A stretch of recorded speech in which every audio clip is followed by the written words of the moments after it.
Bună dimineața, good morning, dear colleagues. Let me welcome you to our workshop under the framework of component 4 of our twinning project, which is basically focused on cooperation between the Parliament and the government here in the Republic of Moldova. So the aim of this workshop is to share with you the results of the comparative study which was developed by our expert team in March this year. And of course, not only presenting the national case studies from 3 EU member states, but also you will have the possibility to discuss with our experts today the preliminary recommendations for the Republic of Moldova. So I hope that we will have a fruitful discussion, and I'm glad to see not only our colleagues from the Parliament, but also from the government side. So I hope for a very fruitful discussion. Just a little bit of background of this workshop.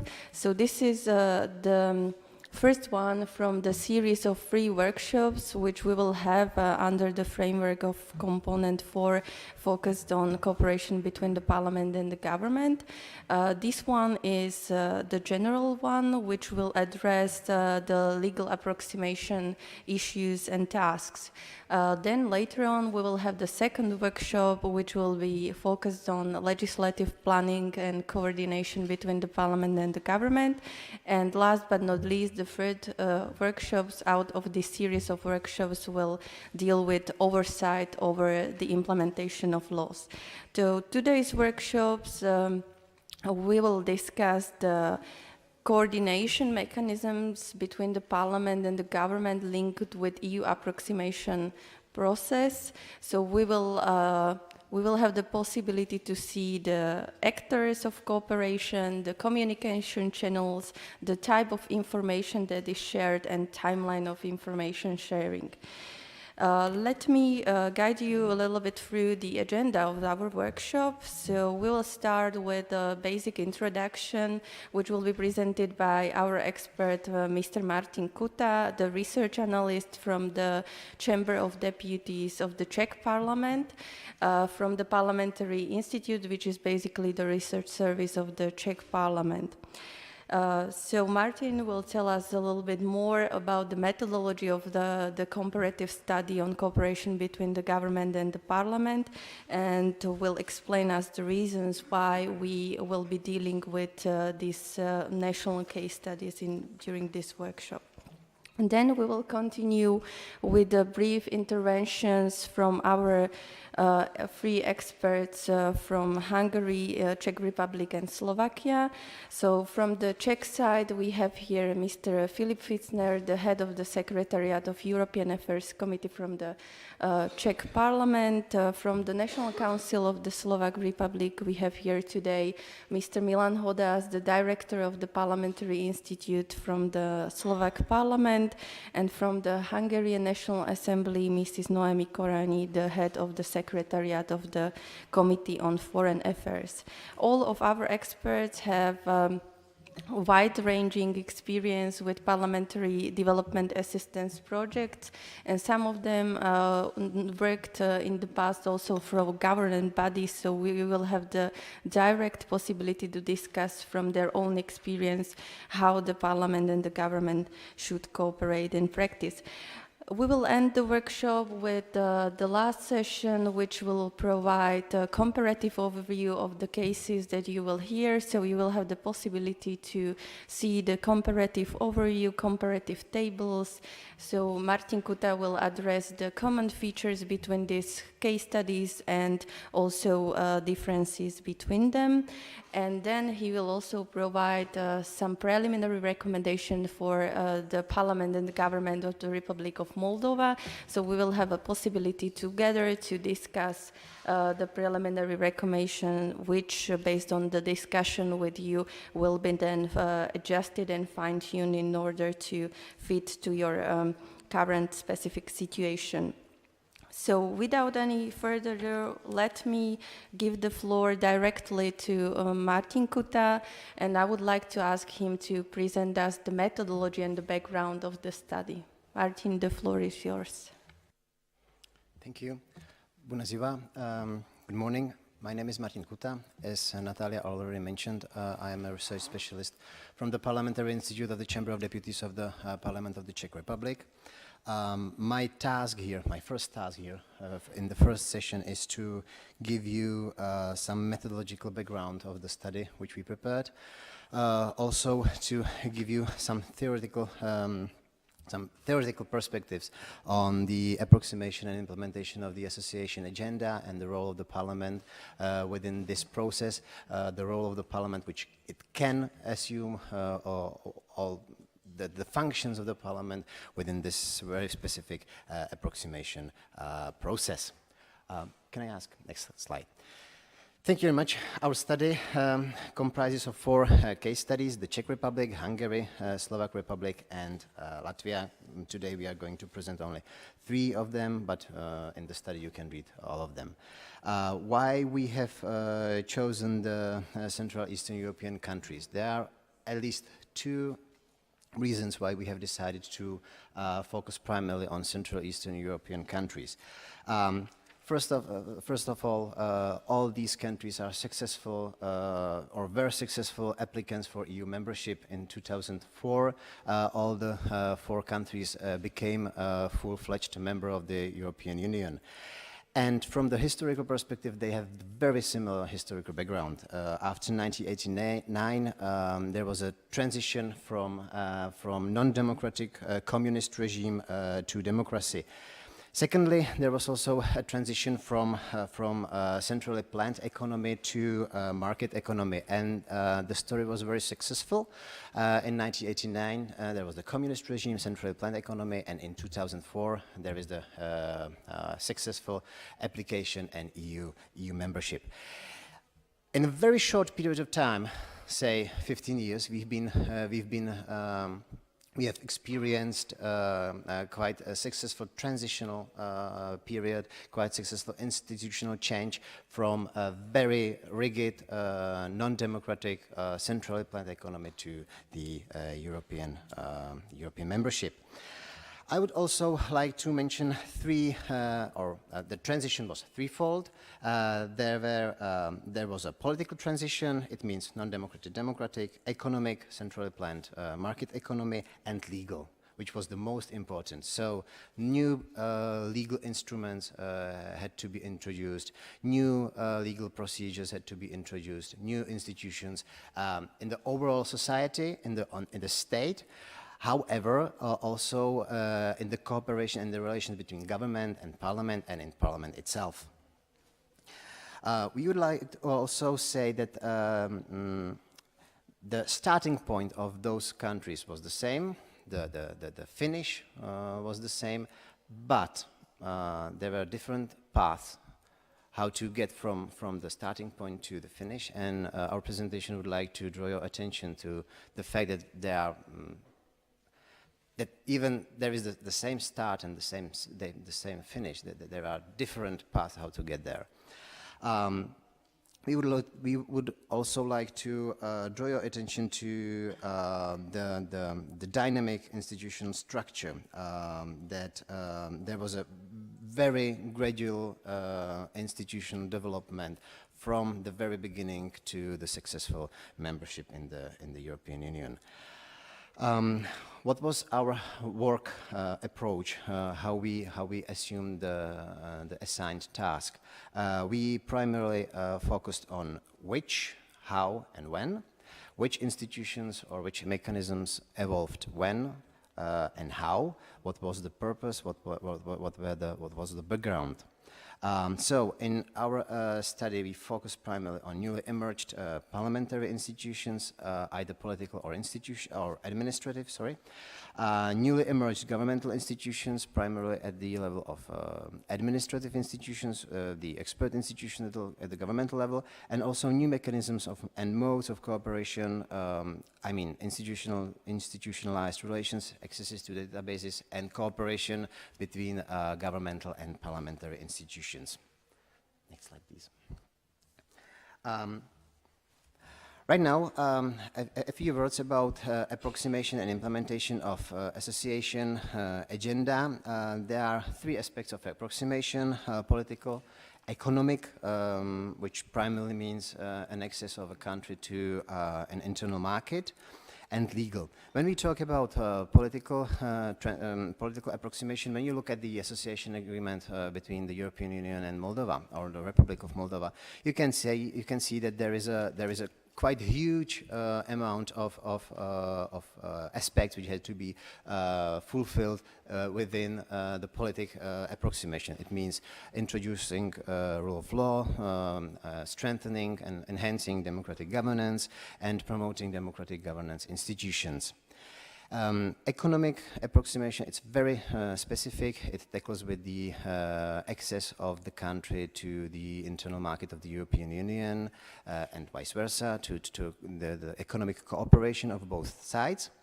And legal approximation is somehow a precondition of the economic approximation.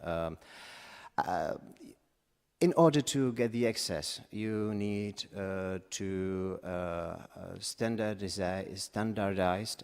all technical measures so that the access which is granted to the internal market is comparable. That you fulfill some obligations, both sides fulfill obligations, and the trade is comparable. I would also like to mention that there is interconnectedness of all aspects, that you have to have political will for approximation, then analysis of economic convenience of implementation of association agenda, and after that you have to undergo the technical standardization as a precondition of the access to internal market. I would like to mention also that this is not a rather academic debate. The more, according to the association agreement, to Article 4.5.2, the Association Council may open the market as it assumes that fulfillment of obligations was passed, and there was a successful fulfillment of some of those obligations, and therefore the more the country approximate, the bigger access to the internal market is granted. Next slide, please.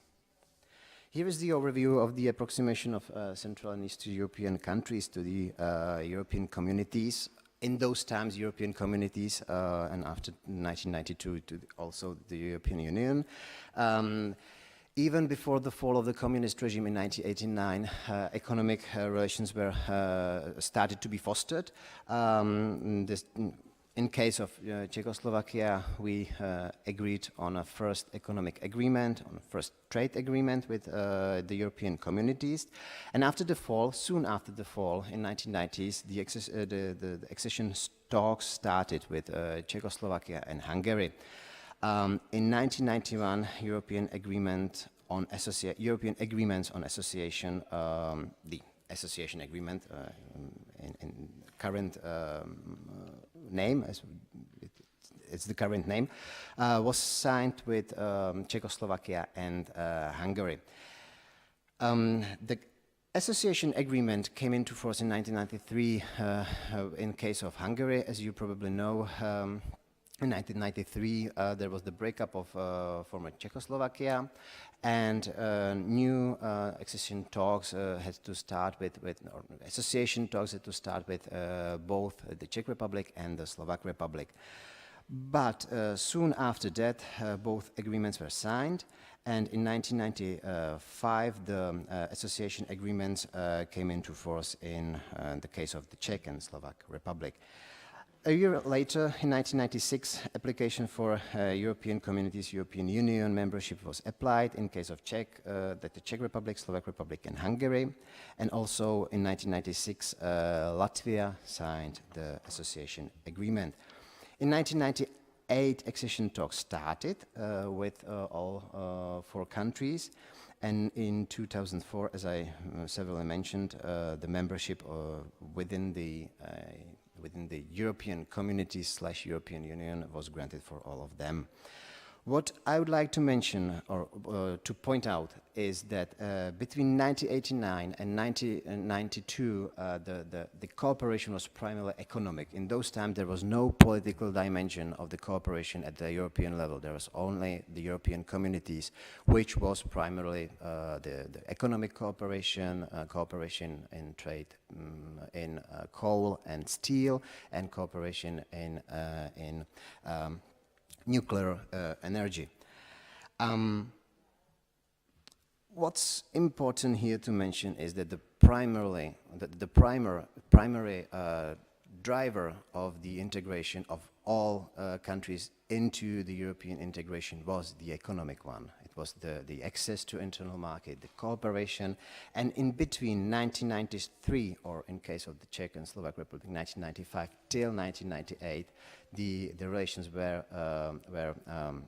arranged according to the association agreement, and even before signing the association agreement, both the Czechoslovakia and Hungary started to approximate its legal system to the legal system of the European Community, so that they were granted the access to the internal market, and they were granted the economic cooperation.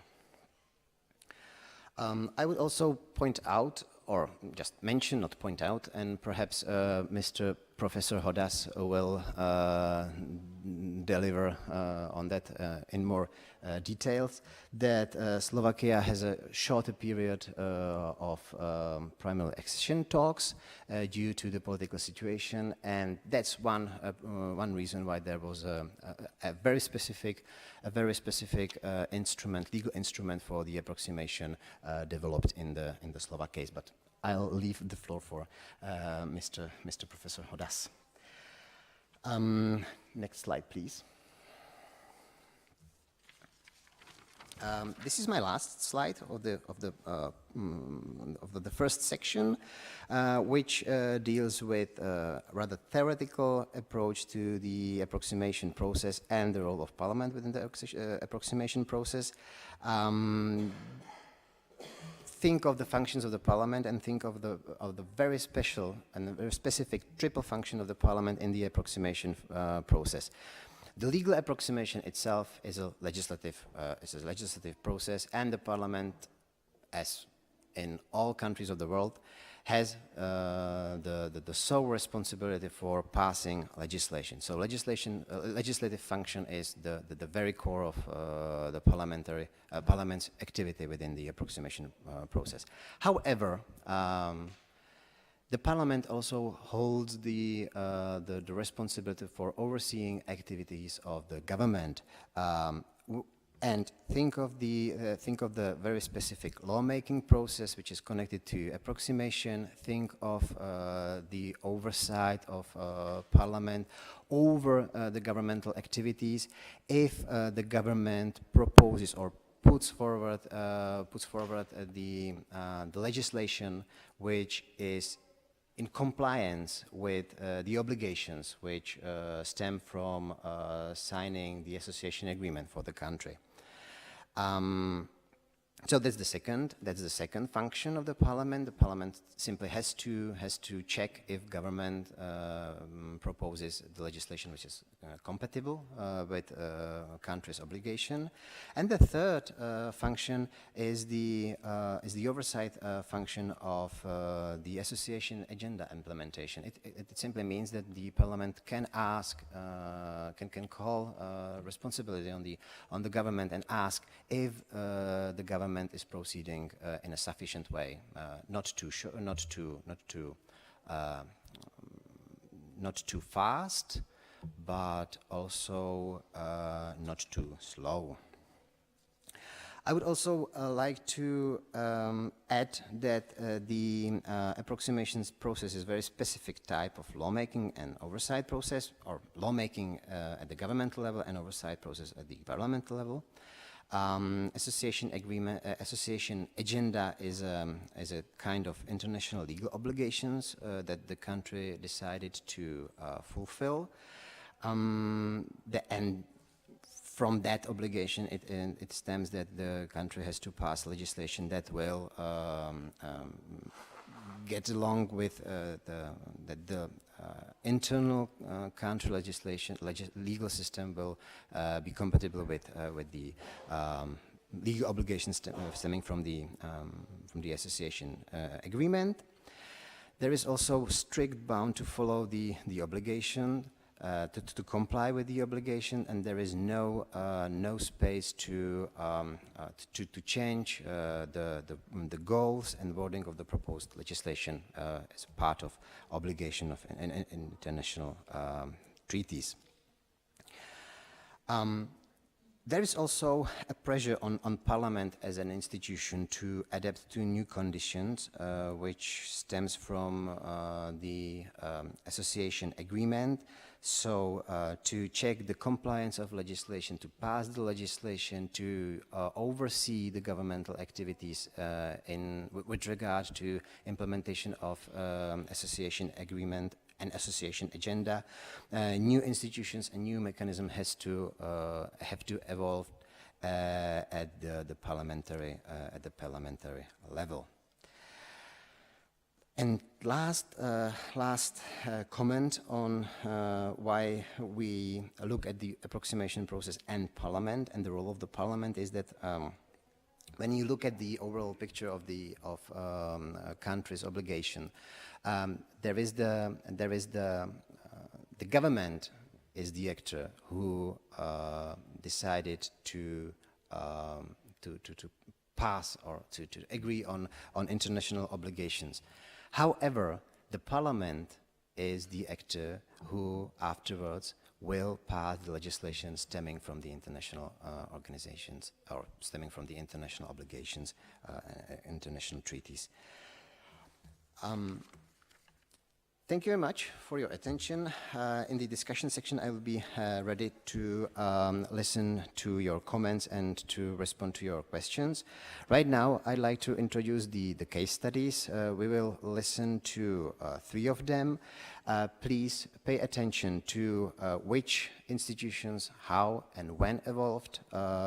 Look at think of the 3 focuses I mentioned: the evolvement of parliamentary institutions, the evolvement of governmental institutions, and the evolvement of new mechanisms, procedures of parliamentary and governmental cooperation. I'd like to point out several aspects or emphasize the aspects which are very typical for the Czech case studies. In the Czech case study, we will see, we listen to the procedure which evolved with regard to the approximation, the legal approximation, which was called preliminary consultation and single reading procedure.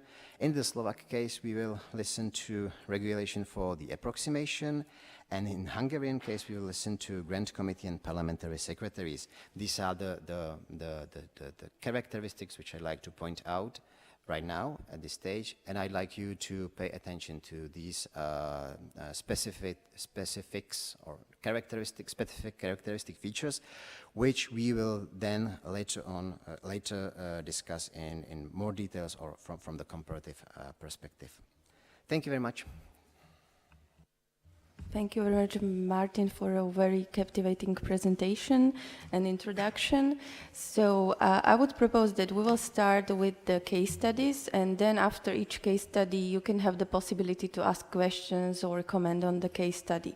And then after all the case studies, you can also address questions or comments to Martin regarding the methodology of the study. So I would like to give the floor to Filip Fitzner, who will present us the Czech experience in this regard. So, Filip, the floor is yours. Thank you. Hello, good morning. Thank you for coming for this workshop. My task is to present to you the case study or the example of coming from the Czech Republic. Due to the very limited time of our presentations, I will try to go quickly through some of the slides, and I will comment more in detail on some specific procedures, mainly these 2 that Martin has mentioned, the preliminary consultations and the single reading procedure, but also the others.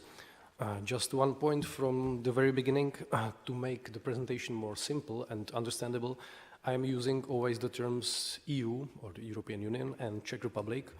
But of course, when speaking about the early 90s, There was no EU before, it was European Communities, EC, and until 1993, we were one country with my Slovak colleagues, so it was Czechoslovakia, but as I said, to make it simple, I always put the EU and the Czech Republic within the presentation. Firstly, first slide please. First thing I would like to mention is, compared to the situation of Moldova, you are here now speaking about association to the political body, to political organization, European Union. Our case was different because shortly after 1989, after the fall of the communist period, we were heading towards the European Community, which was by that time purely economical organization. So our approximation from the very beginning, in the first years of the 90s, was focused more on technical harmonization, on unifying or harmonizing the standards, and there was not that much of political aspect. And the other thing was that the atmosphere in the Europe was different, of course, because in the first years after the fall of the communist period, there was like high expectations in all ex-Soviet socialist bloc countries to associate themselves and to push them more to the Western Europe from the point of view of the political security issues. And in the case of Czech Republic, I had the feeling that in our country it was more due to the access to the internal market. So there was, apart from the political will, there was a strong push factor in terms of economy. We wanted to become the members of the internal market. We wanted to export our goods, later on services, to the internal market of the old member states in the Western Europe. What was also the specific feature for our country in 90s, there was like broad support across the whole political spectrum, with the exception of few extremist parties. It was like unanimously agreed that we have to become the part of the Western Europe, or let's say the European communities at that time. So the process was perceived by the Czech citizens, by the Czech politicians as inevitable. In fact, there was no other option, no other possibility discussed by that time, which means the situation is quite different from what you have now in Moldova. In the first slide, I put two dates just to illustrate the limits and the time limits, or the time consequences. You can see that 2 years after the revolution in 1989, so in 1991, we had the first so-called interim agreement with the European communities, and the focus was put mainly on the trade issues, the access to the internal market, and the right approximation phase started 7 years later. What I wanted to demonstrate by putting these two dates together, that as you will see later on in the other slides, we were starting to carry out partly approximation and developing some structures, mechanisms of cooperation, even before we had clear perspective of becoming member state in several, let's say 5-10 years. So we began at 91, and our country became the member state of the European Union in 2004. So it was like 13 years before we already started to adopt our legal system, to adopt our legislation, to adopt our parliamentary procedures, which is quite interesting point of view that might be of inspiration for you. The next slide, please. No, let's go a bit back, please. Yes, that's the one, thanks.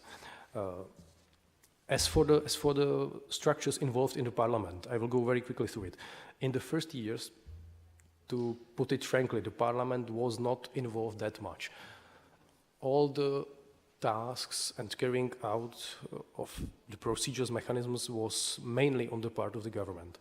Only the Committee on Foreign Affairs in the Czech Chamber of Deputies was being informed regularly on the, let's say, progress of the approximation or negotiation, or let's say in whole in the process of European integration.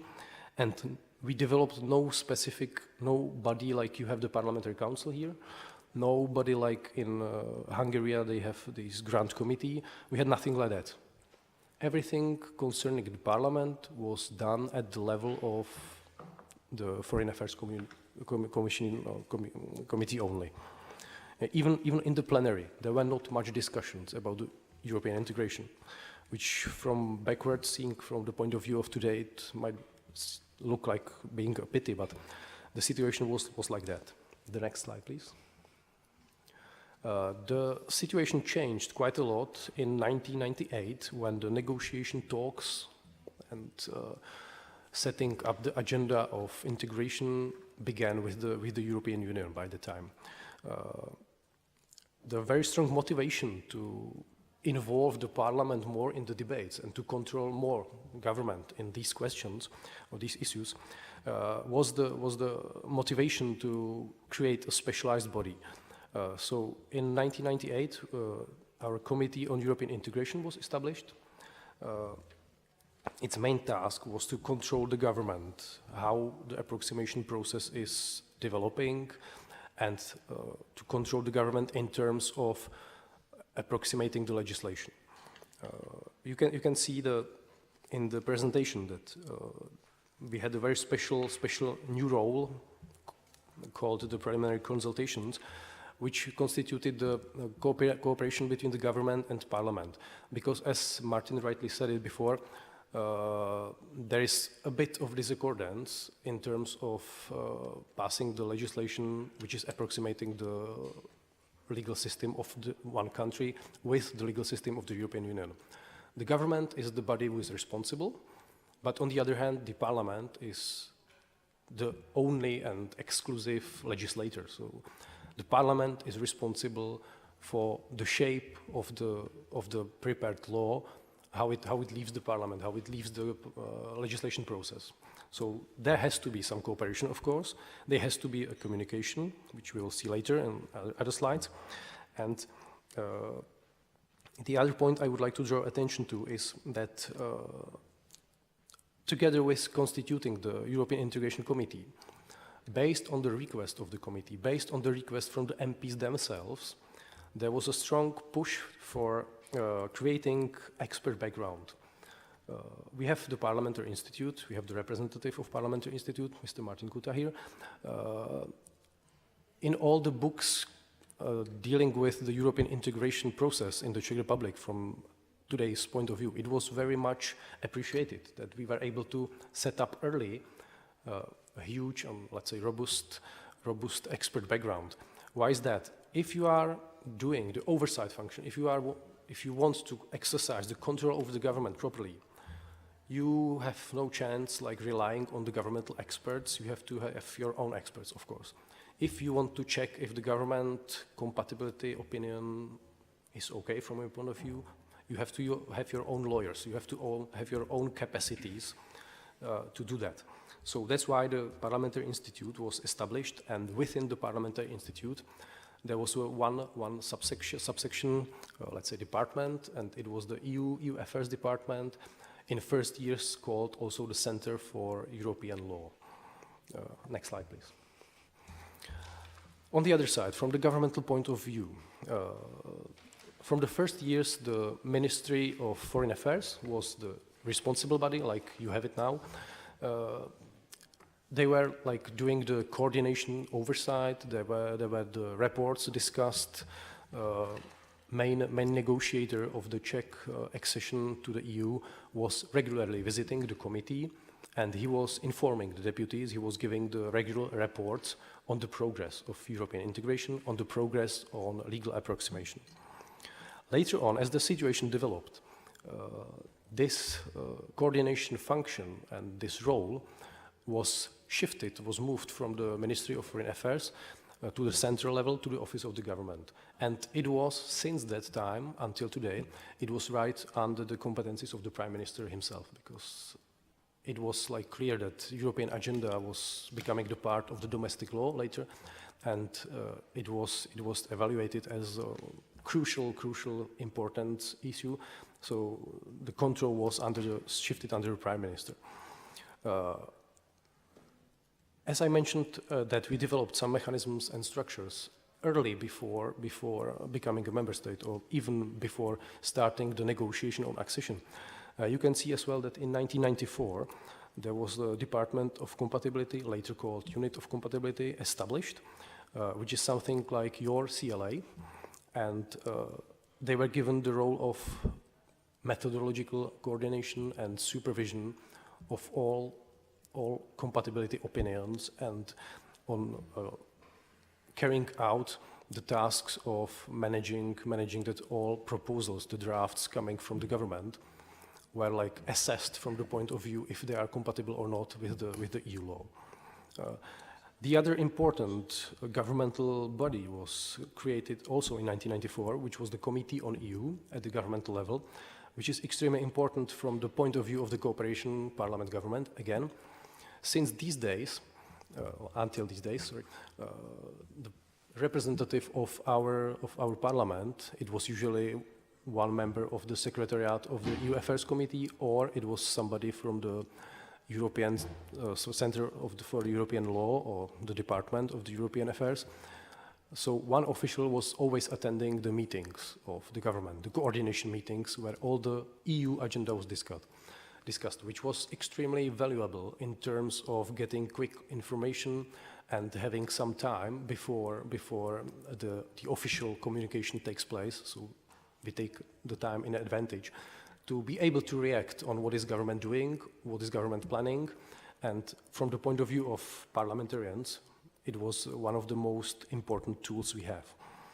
Later on, we developed the position of State Secretary for EU Affairs, who is somebody like at the level of minister. He's right under the Prime Minister as well.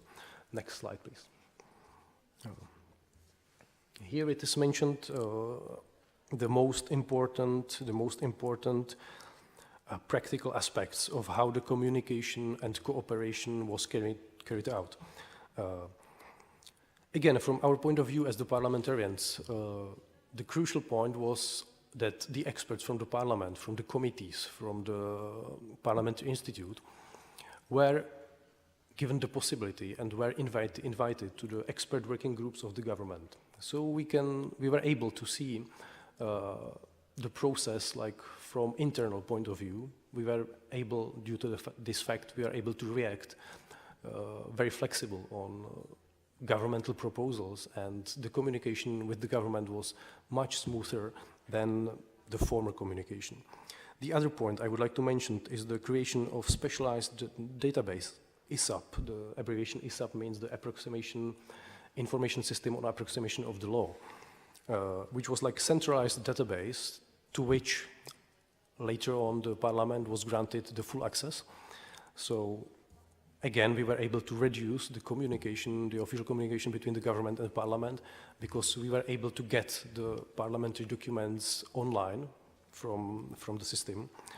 And this system had there were several levels, and it included also the prioritization of the approximation legal instruments. So there was the methodological point of view, there was the methodology which was developed by the government resolution, there was the section on which implementation is like priority, and today we are using this system still, for example, for getting the position of the Czech government to newly proposed EU legislation.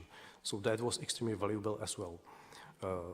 I mentioned in the first point the approximation guidelines, which was the important point from the point of view to unify or to harmonize the attitude of all line ministries when carrying out the works on approximation.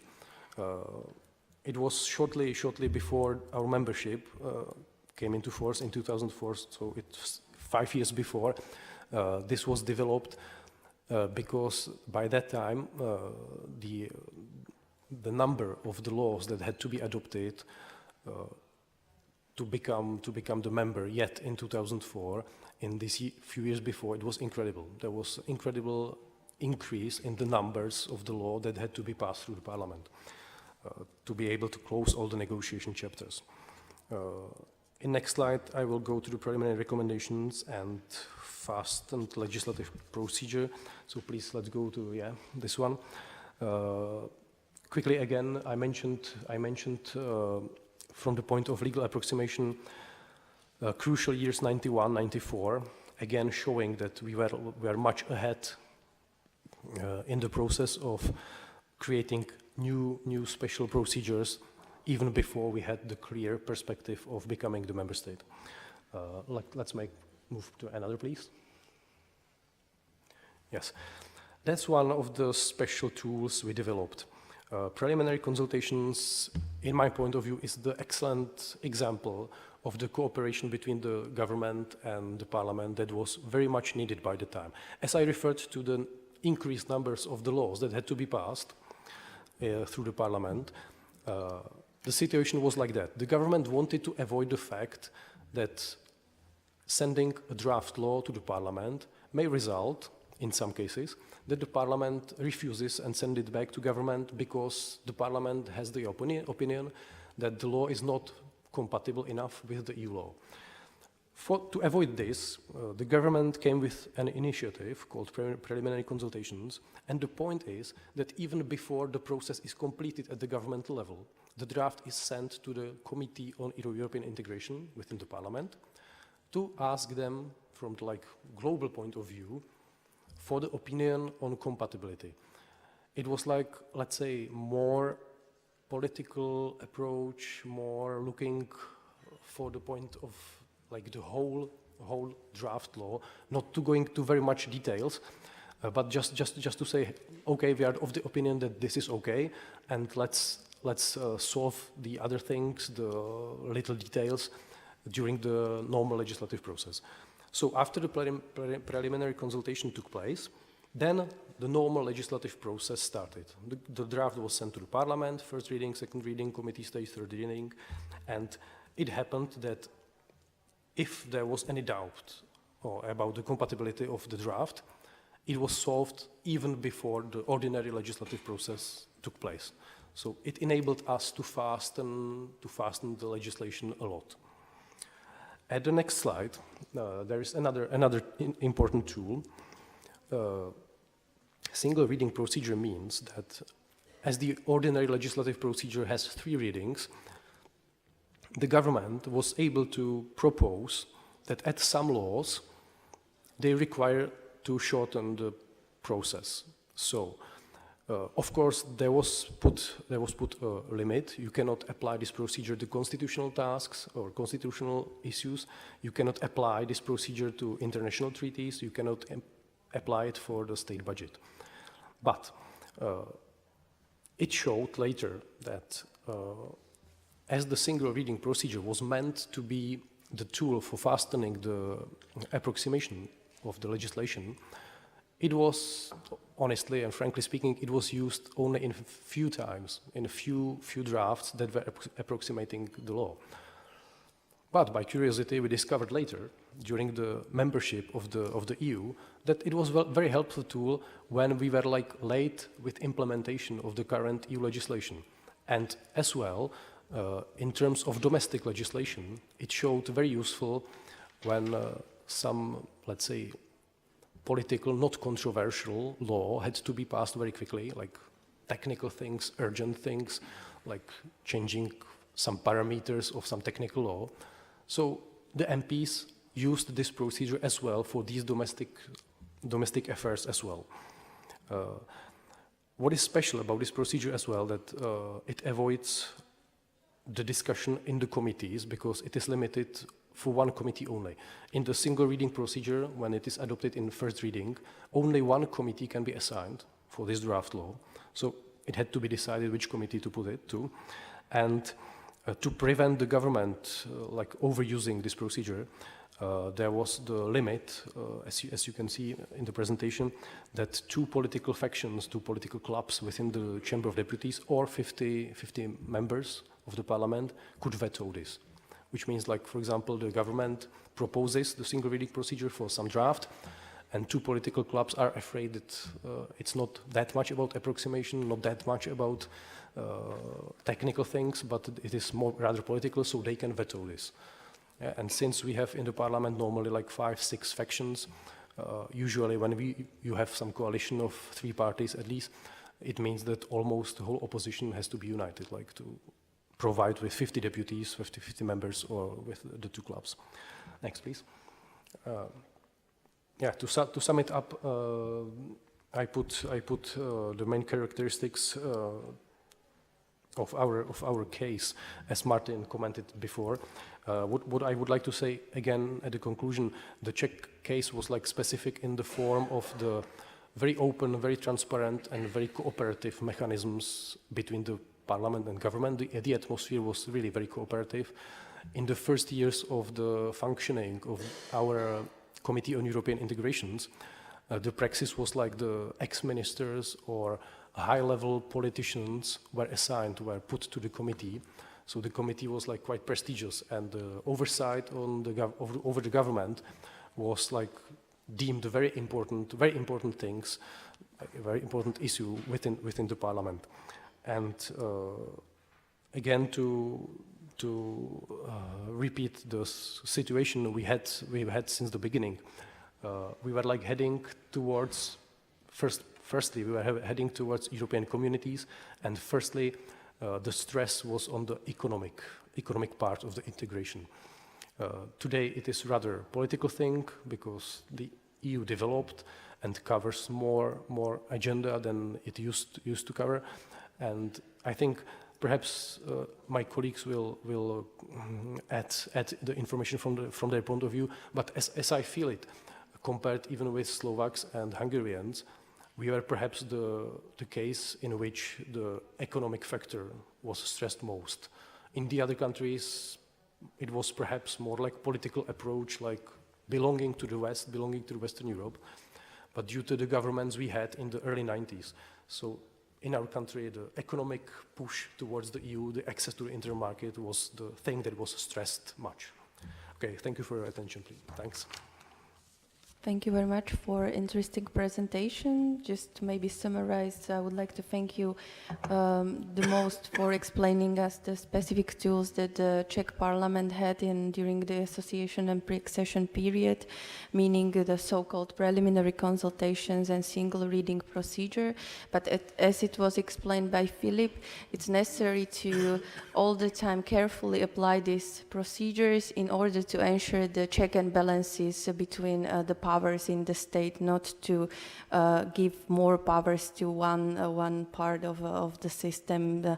So in order to ensure balance between the legislative and the executive powers in the state. So I would like to open a discussion. So if you have any remark or question towards Philip's presentation, so please raise your hand and we can answer your questions. If you don't have any questions, we can proceed then to the presentation of the Slovak experience. So I would like to give the floor to Mr. Milan Hodas, the director of the Parliamentary Institute from the Slovak Parliament, to give us more details about the Slovak case study. Thank you. With Milan, the floor is yours. Mulțumesc, Natalia. First of all, I would like to promise to you that I will do my best to exhaust the topic and not you. So, my proposal is not to comment on every information you are going to see on my slides, but I would like to try to pick up and point out some most important information. And based on the fact that my personal interest and my biggest professional background belongs to the lawmaking, I would elaborate more on the lawmaking aspects of EU approximation and our EU accession experience. Next slide, please. So, like Martin mentioned, the way to the EU is a very, very long way. We had part of the common history with Czech Republic. We share some experience with even Moldova. Like you can see, we also had this association council, which is like a European tool to communicate with neighborhood countries.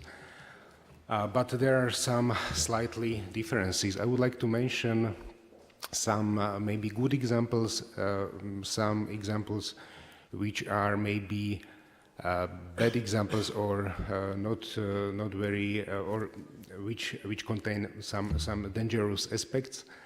And maybe I would like to mention also that some of our experiences are not applicable to Moldova due to the big time span between our experience and the experience you are facing now.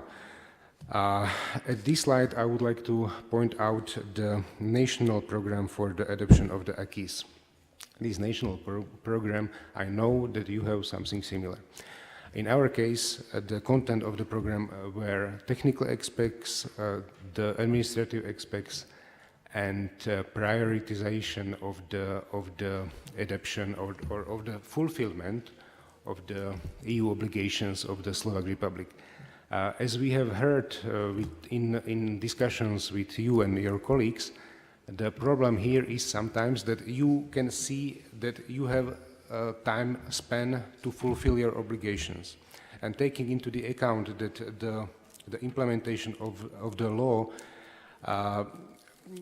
consists of the costs, it bears costs, you don't know, you are sometimes not sure in which precise time you should pass the law. So in our case, the government and the parliament passed this program, so we set up the priorities like short-term priorities, mid-term priorities, and long-term priorities. So it was very clear at which stage we have to prepare and to pass the concrete law, transposing or implementing EU directives or regulations. Next slide, please. As you can see from your experience, the EU accession has a huge impact on the domestic legal system and also on the bodies responsible for public affairs, both on the political level and on the administrative level. From this point of view, I would like to say a few words on the Institute for Approximation of Legislation, which is our counterpart to your Center for Legal Approximation. In our case, this body created and provided the database where the fulfillment of the obligations to the EU was visible, and where the translations of all necessary laws. Because in our case we had a slightly more complicated situation, because the EU legislation was in the languages of the old member states, so we had to translate all the laws, which created huge problems because of the quality of the translations, because of the so-called verbatim translation. So there was a necessity to set up good communication channels between the legislators, on the ministries, on the government, and on the parliament.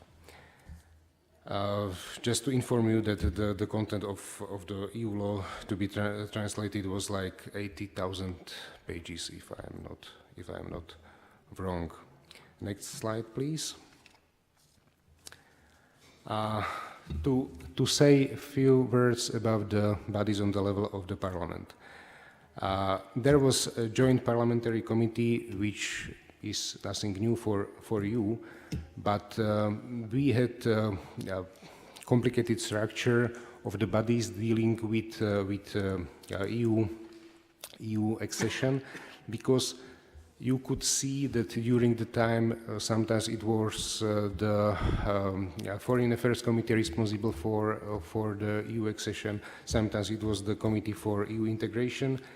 The legal aspects, the legislative technique was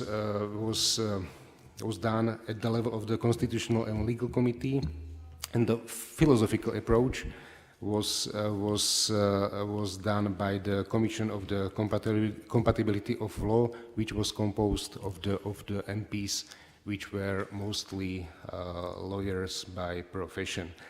At this time, we created Office of Compatibility, which became later, and which is, as for now, the so-called Unit for Approximation of the Law.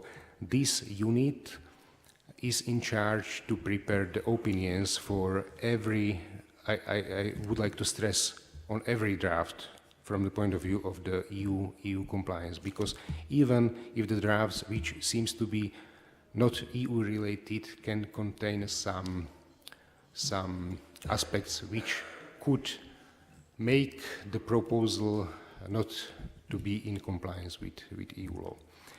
So after the law is passed through so-called first reading, we have 3 readings, which are obligatory, all of them.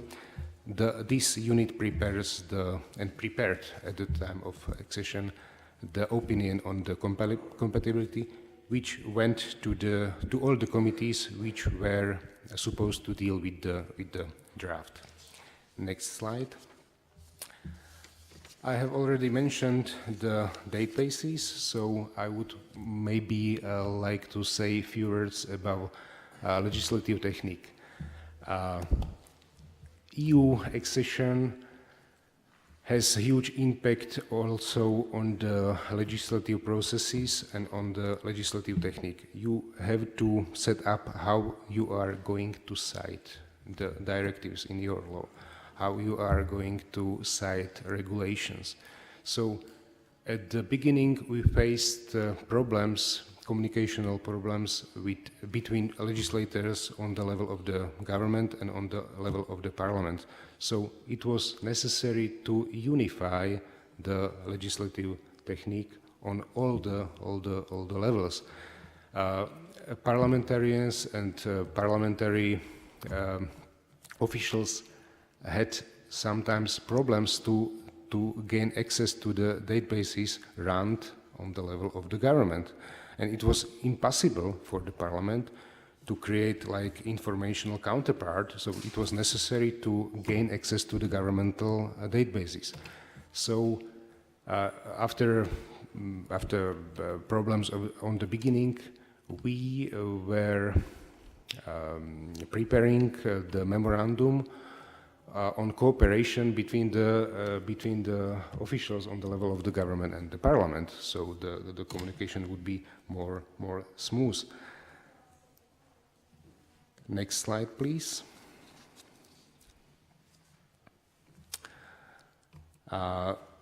In this slide, I would like maybe to focus on the so-called verbatim approach to the EU law.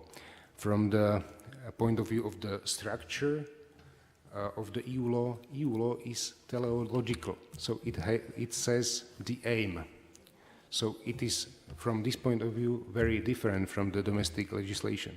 And it was clear that we could see the tendency on the ministries, the ministries are the first worker to fulfill the obligations of stemming from the EU law. So they tended to the so-called verbatim fulfillment of the obligations, not focused on the aim. So it showed up that the government and the parliament has to control the ministries from the point of view of this teleological point of view of EU law. Then another necessary to communicate between the ministries, between the government and the parliament, were the amendments of the MPs. Not every MP is skillful enough to take into the account the EU obligations of the country. So the draft, which is at the first stage in the first reading in full compliance with EU law, can be in Parliament changed to not fulfill the compliance with EU law. So there was the necessity. The Parliament usually has not capacity to control everything. So the ministries were or should be responsible to control even the MPs and the parliamentarians could at maximum somehow at that time during the lack of people skillful enough to in EU law to somehow tell to the government, the ministries, that please be careful, there is an amendment prepared or tabled by an MP. And another dangerous thing is the so-called gold plating. So it is the skill, the diplomatic skill of the officials dealing with legislation to somehow, in a polite way, to show that this is not EU obligation. This is the gold plating which you are tabling into the pipeline. Next slide, please. Another very characteristic feature of the Slovak case was triggered by the so-called Copenhagen Criteria. As was mentioned by our Czech colleagues, in the 90s we faced the problem to fulfill the political criteria. We had the problem with the very, very authoritarian prime minister. We had the problem to fulfill the rule of law criteria. So we were somehow behind the rest of the candidate countries. And as you share this experience with us, the lawmaking process at the level of the parliament is usually much longer than the lawmaking process on the level of the government. So to catch up with the rest of the countries, we have created completely a new type of legal acts called Governmental Regulations for Approximation, which were almost at the same level like the law passed by the parliament. Next slide, please. But as was mentioned here several times, and as Max Weber used to say, who does the work has the power. So moving these legislative tasks on the level of the government created of the level of the parliament the problem, because parliament was starting to lose the control about the government. So we have created special obligations for the government to inform the parliament in advance that the government is intending to pass such and such legislation transposing direct. And the parliament has a right, up to now, we use this instrument to attract this possibility. So the parliament can oblige the government, please just prepare this act, but in the form of the draft law, and we will pass it. So maybe this is a very useful tool, taking into the account, for example, that the directives, the annexes to the EU directives can change in a very flexible way. So it is easier to react to these changes on the level of the government. But on the other side, it is very dangerous from the constitutional point of view, because you are disbalancing the balanced situation between the government and the parliament. And this is the stage. Next slide, please. I feel that I exhausted the topic and you, so mulțumesc for your attention, and I am prepared to answer your questions. Thank you.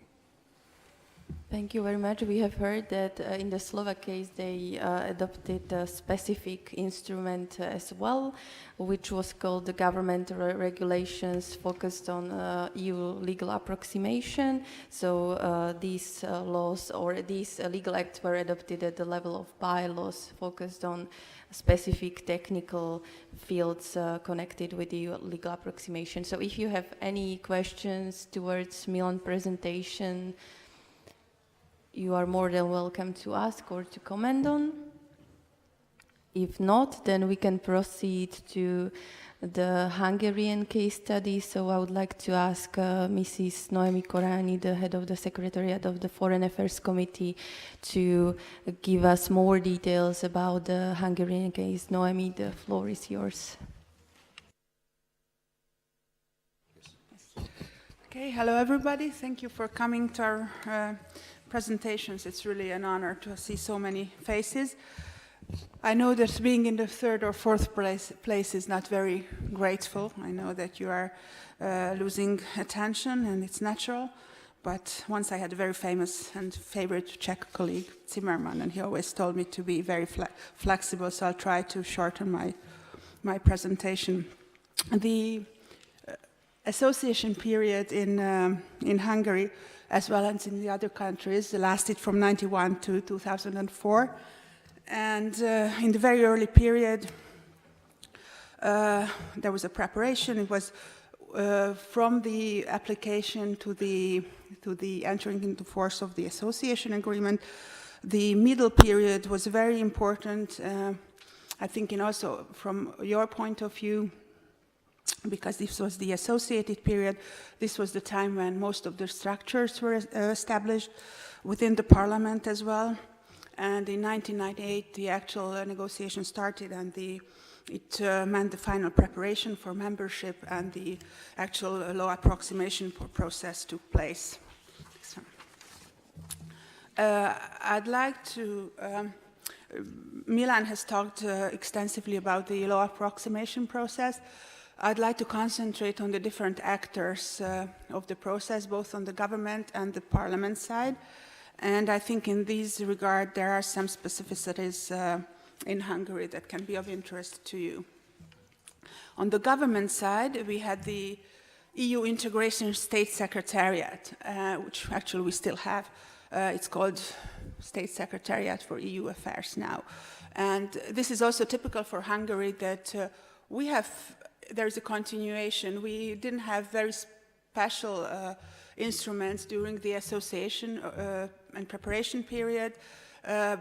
We have tried to use the regular instruments that are there and that have been created for the cooperation of government and parliament, and for the oversight of the government by the parliament. So, as it is the case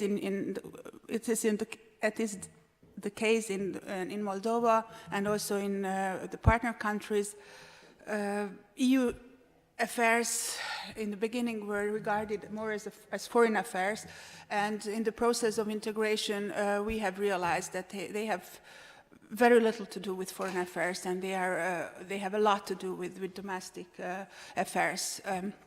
So gradually, from a foreign affairs focus, they have become the focus of a wide range of domestic politics. And the EU Integration State Secretariat was in the beginning in the Foreign Ministry, and now for a while it has already been in the Prime Minister's office under the supervision of the Prime Minister. The State Secretariat, as it can be guessed, was led by the State Secretary for EU integration, and who is now under the Prime Minister. Of course, there are some issues of EU integration that have remained in the Foreign Affairs Ministry, but that's mostly common foreign and security policy. Another important actor in the approximation process and in the accession period has been the Ministry of Justice, which still is very important in EU affairs. The Ministry of Justice has led the law approximation process. in connection or in cooperation with the line ministries, which is the third point. But the Justice Ministry, as in your case, this Center for Legal Approximation, has always had to see all pieces of legislation and had to judge about their compatibility, but I will come back to that later. On the parliamentary side, yes, thank you. The parliament in Hungary is called Hungarian National Assembly, so you will see this abbreviation probably on another slide. The main actors have evolved gradually. In the early period, the Department of EU Affairs was established, and it has been expanded to quite a large department. It is now an office, actually. In the early period, the Commission for European Integration was an ad hoc committee, and later on it became a standing committee. The Department of EU Affairs was expanded, and in the final phase for preparation for membership, the Grand Committee was also established, which is, I think, in this circle of countries is specific to Hungary, but it is a practice in other EU countries. This Grand Committee is a bit similar to your Council for European Integration. It is a forum for consultation between the government and the parliament, and it's a political forum. Has nothing to do with legal approximation, but I think it's a very important forum for consultation. I will also talk about it shortly. Of course, apart from these, there have been other players, but I think that they are not as important as regards our topic today. The research service library was also expanded. There is an EU depository library now. And apart from the Committee for European Integration, the Foreign Affairs Committee has also played a very important role, similarly to the government side. In the beginning, it was regarded as a foreign affairs issue, and gradually the two committees have been taking care of the issue, and now the EU affairs have been divided. Foreign Affairs Committee is taking care of the CFSP and CSDP issues, and the rest is overseen by the European Affairs Committee. So just some words about the European Affairs Committee. It has evolved from the Secretariat of the Joint Parliamentary Committee, which is the joint committee, or was the joint committee between the European Parliament and the Hungarian National Assembly. From the Secretariat, an ad hoc committee evolved, and from the ad hoc committee, a standing committee was formed in 1994. The committee was in charge of the whole legal harmonization process. However, it did not actually itself harmonize the laws, but it oversaw and coordinated the work of the committees. Of course, it also had constitutional tasks, and promoting laws that were important, changing the constitution, etc. However, as far as I know, there's a separate activity in this twinning project about this. So if you are interested in more details about the European Affairs Committee, you can look it up in other training manuals or reports. The committee also had has a very important political role in overseeing the government's activity first in the accession process and now as a member of the EU. Next, please. The Department of EU Affairs is located in the Office for Foreign Relations of the Hungarian National Assembly. It has a lot of tasks which are not relevant from the point of view of this activity, and that's why they are in, actually, those dots should be in a separate line. What is important from our point of view is that it participates in the political monitoring, and it plays a very important role in informing the MPs about EU affairs. It also has a lot of practical tasks in organizing all kinds of delegations, etc. And now I'd like to talk about the EU Grant Committee, which is an informal name, and which is specific to Hungary in this circle. The official name now is the Consultative Body on EU Affairs, and this is a very important political forum between the government and the parliament at a very high level. It was formed at around 2000, at the end of the 1999, early 2000, but it did not become institutionalized. It worked regularly, but it was only put in the law very close to our membership. This is the highest level of cooperation, and I think it is a very, very, very important consultative forum. It's interesting that it's a closed forum. It's not, the sessions are not public. So the speaker convenes the forum. He invites, or she invites the prime minister. The prime minister is accompanied by the foreign minister, secretary for EU integration or EU affairs now, etc., all the relevant civil servants and politicians. And it is a very honest and open consultation. I had the chance to participate in this as the civil servants, apart from the speaker and the government representatives, on the parliament side, the chairs of the relevant committees, EU Affairs Committee, Foreign Affairs Committee, Constitutional Affairs Committee, and all the parliamentary party faction leaders are invited. And on top, now there are also other committee chairs invited because EU has become an all-encompassing topic or area. So this is a forum because it's not public, there's no press, there are no media, no public audience. It's been very honest and very open, and the Prime Minister informs the Parliament before every Council meeting, or if there's anything, any important event in the EU coming up, the Speaker can convene this forum. I think it's a bit similar to your Council on European Integration. However, as far as I know, your Council is a it can be publicly followed, as far as I know. Next, please.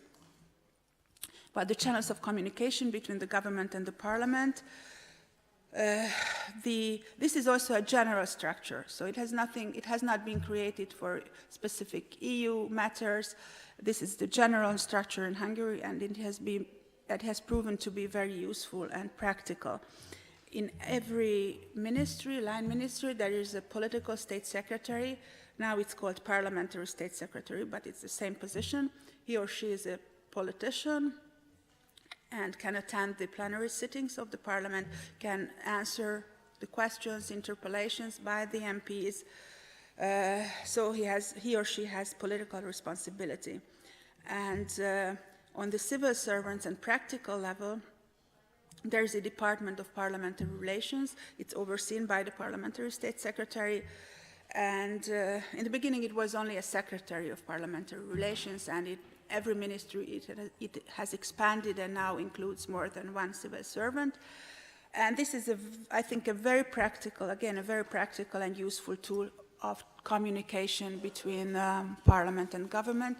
Whenever Parliament has any request of information or a request for a meeting with anyone from that particular ministry, the MPs or the civil servants from the parliament turn to this department or the parliamentary secretary of the given line ministry, and it is a very structured channel of communication. It helps us avoid overlaps. It gives this person or department an overview of all relations with the parliament. It makes the flow of information a lot more practical. Although in the beginning, when I went back to the parliament after being at home for a while, I said, oh, this is so bureaucratic. Why do I have to always turn to this particular person? And now it has turned out that it's very practical, and I fully support it. And my last slide is about the law approximation process, which I just want to summarize in one slide. And as I've already said, it's led by the Ministry of Justice. In 1999, we adopted the National Plan on Adoption of the Acquis, which included the list of regulations that had to be adopted with the responsible institutions, and also the budgetary implications, which was, I think, very useful and important. As Milan has already also pointed out, the EU compatibility has to be checked on every law, not on a piece of legislation, not only because every piece of legislation can have an implication, an EU implication. So every proposed measure with regard to EU law has to be appreciated. It's interesting that during the Hungarian accession process, the table of concordance was not yet obligatory, but still every measure was taken into consideration as regards to EU law.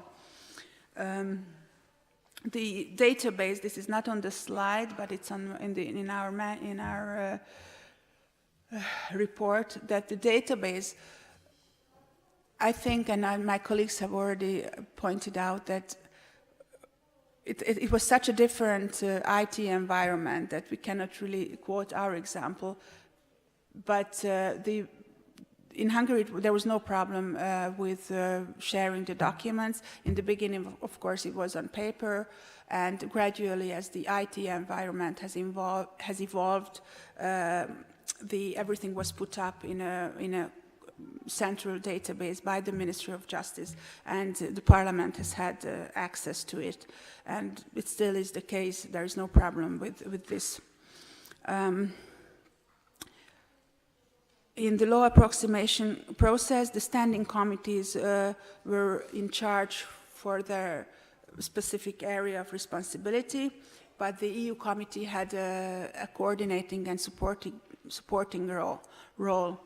And it's similar with the secondary compliance check of MPs' amendments. On the one hand, the line ministries who came to the committees and who owned the particular piece of legislation, they could state their opinion on the EU compatibility of the given amendment by the MP, but the MPs could also ask for the support of the legal department of the Parliament, which is still the case. So I would appreciate if you had any questions, and you know what you think is most relevant in your case. I think there is no one example to follow, but you can maybe take our advice. If you have any questions, maybe yes, Stella from the Center for Legal Approximation. Thank you. Thank you for your presentation, first of all. I have a few questions because you have such an interesting case when the Minister of Justice was checking the compliance. So I think we can relate more to your experience. So my question would view, for example,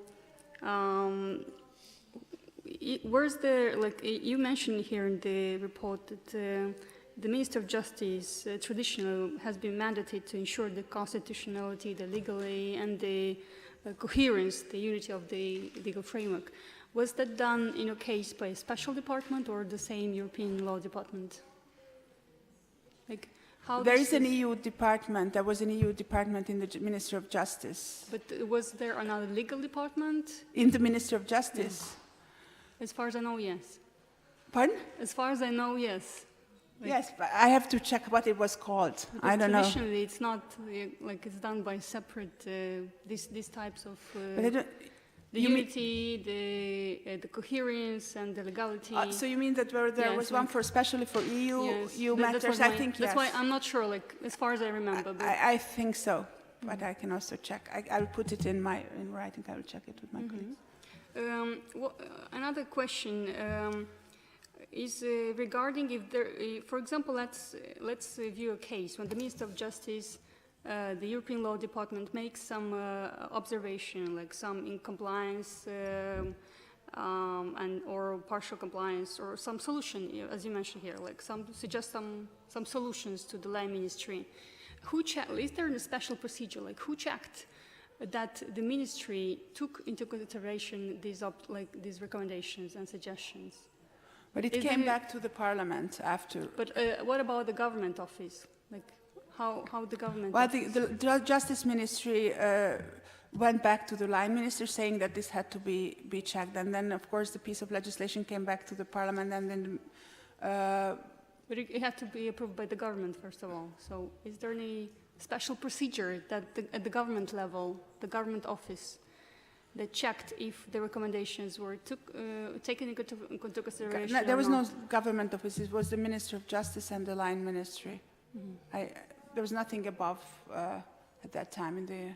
You mean the EU State Secretariat? All the government offices have some legal departments that usually check all the opinions of the Line Ministries, and somehow it has to be checked by the recommendation of the Minister of Justice. If I may answer your question, in our case, we have so-called Legislative Council of the Government, which is the body with the specialist picked up by the government, and this is advisory body for the government. So, if in our case, this Institute for EU Approximation found any problem related to the EU compliance, this institute prepared opinion. This opinion went to this council of the government, and this council of the government informed government. So the government would definitely see that there is such a kind of problem.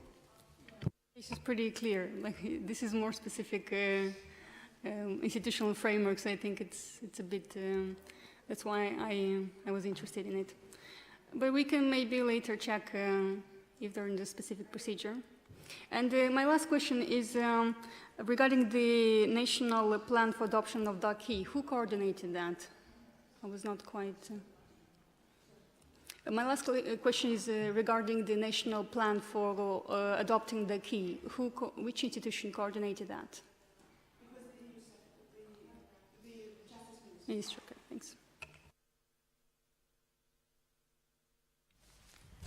So thank you very much for your questions. I believe that it will be reflected in the workshop report, and maybe later we can double check all this information and share some additional information and documents with you as well.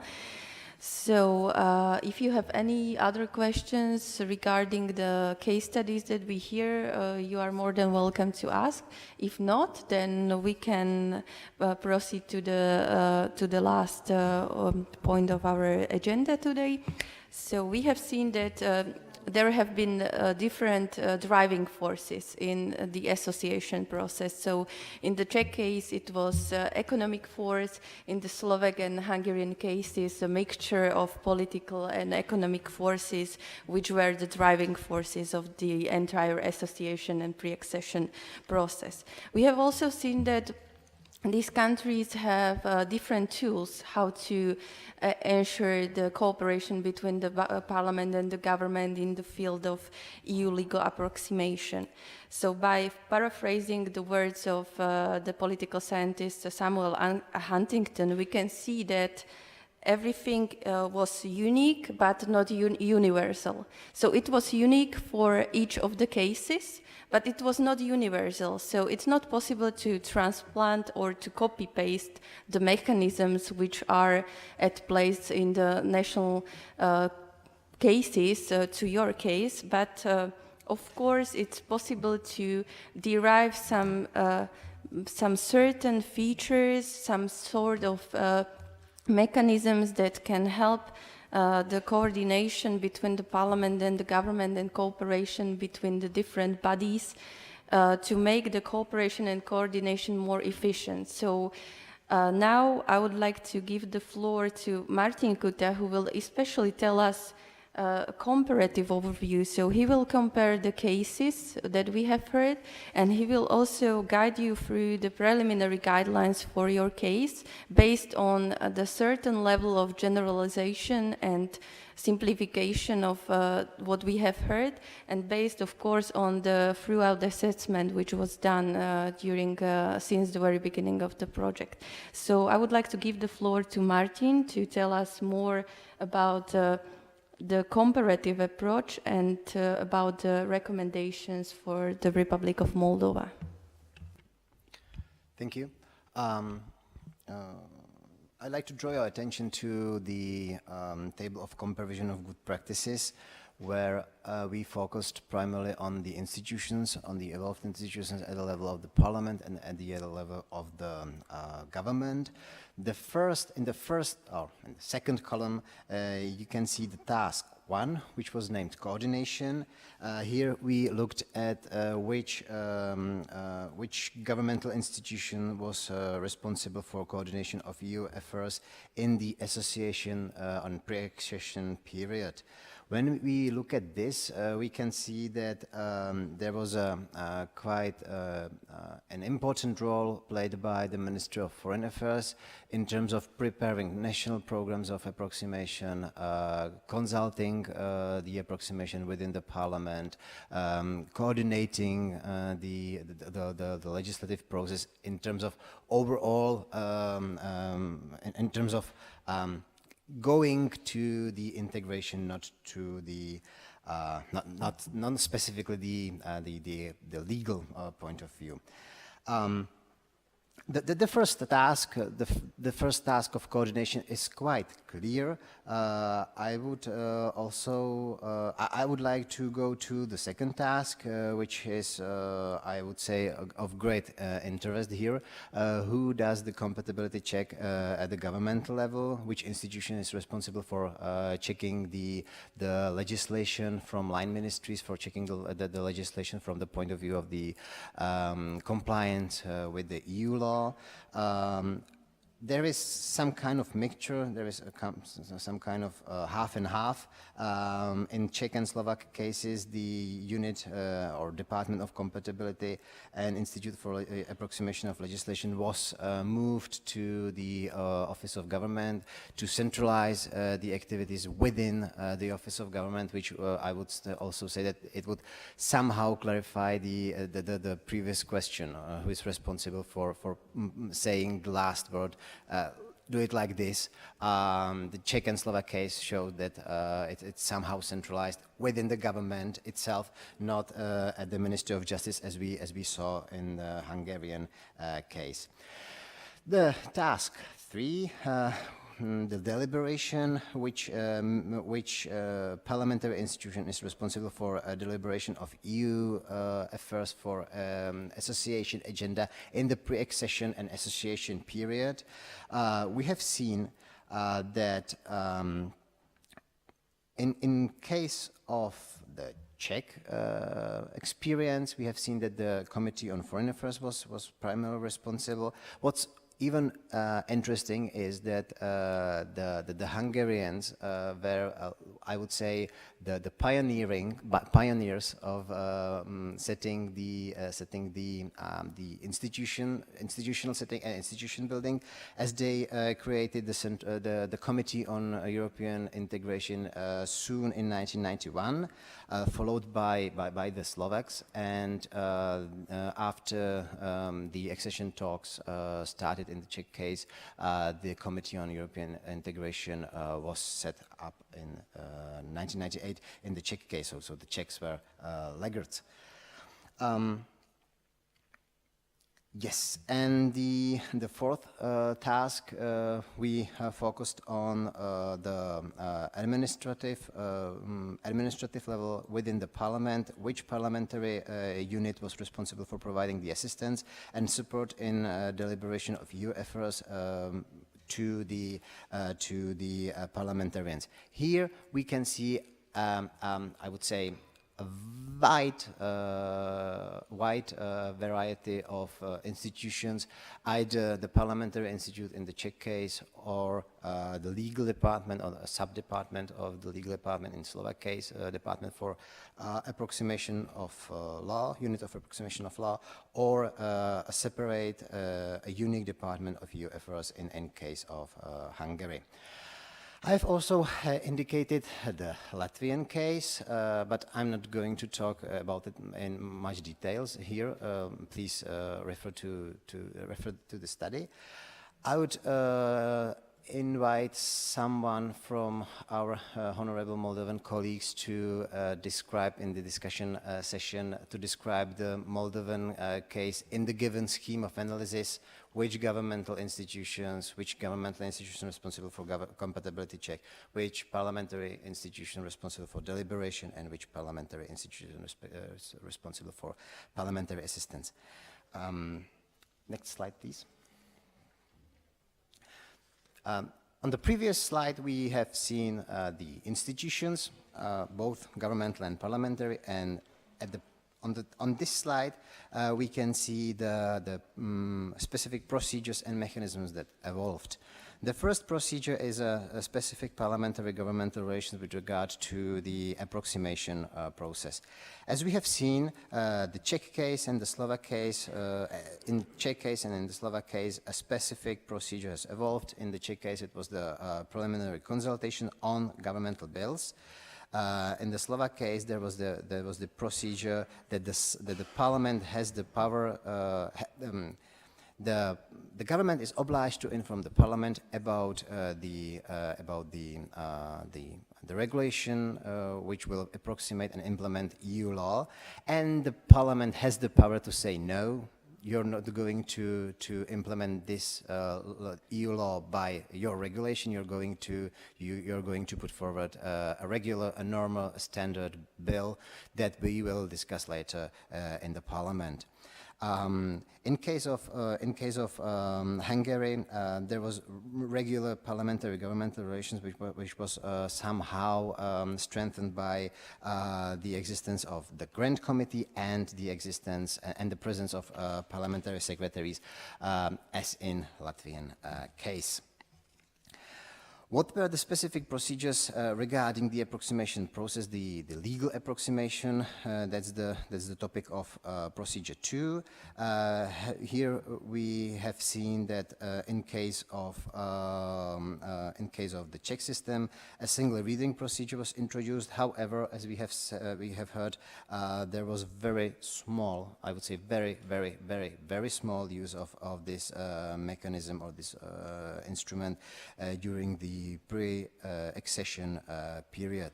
Also, we have seen that in the case of Slovakia, regulation for the approximation that the government can directly implement an EU law into a Slovak legal system was introduced, which is somehow bypassing the Parliament. However, still the Parliament has been granted the right to stop the government, or to refrain from the government from doing so, and ask for a regular legislative process. In the third procedure, we look at a specific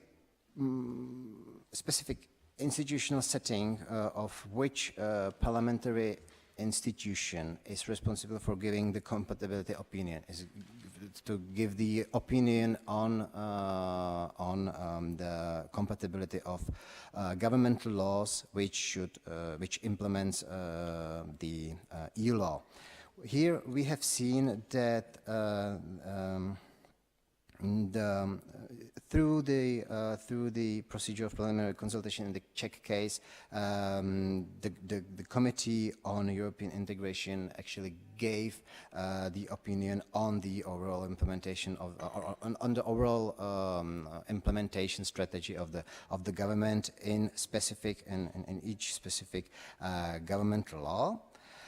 We have also seen that since 1996, when the Committee on European Integration emerged or was set up in Slovakia, the Parliament, through the committee, had the power to to prevent the government from passing the regulation for approximation and to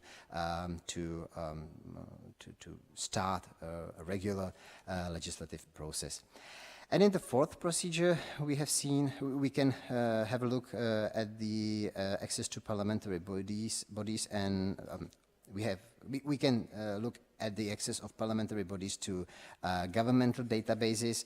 In case, I think it's quite interesting to mention both the Czech and the Slovak, as here the government forwarded EU documents to the parliament, and in case of the Slovak Republic there was a memorandum on cooperation between government and parliament in sharing information.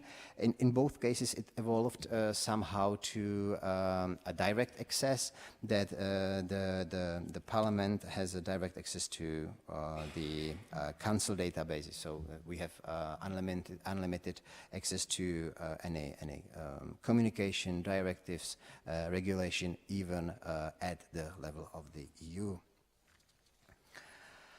I think we can discuss the comparison tables in more details later in the discussion section, and I would also like to invite some of our Moldovan colleagues to introduce you, to us the Moldovan case. That would be more than welcomed, so that you put the practice and the institutions in the scheme of analysis as we used. Next slide, please. So here we will start with analysis of good practices at the governmental level. We follow what we have mentioned: newly emerged governmental, parliamentary institutions, and newly emerged mechanisms and structures. Here we will start with analysis of governmental institutions.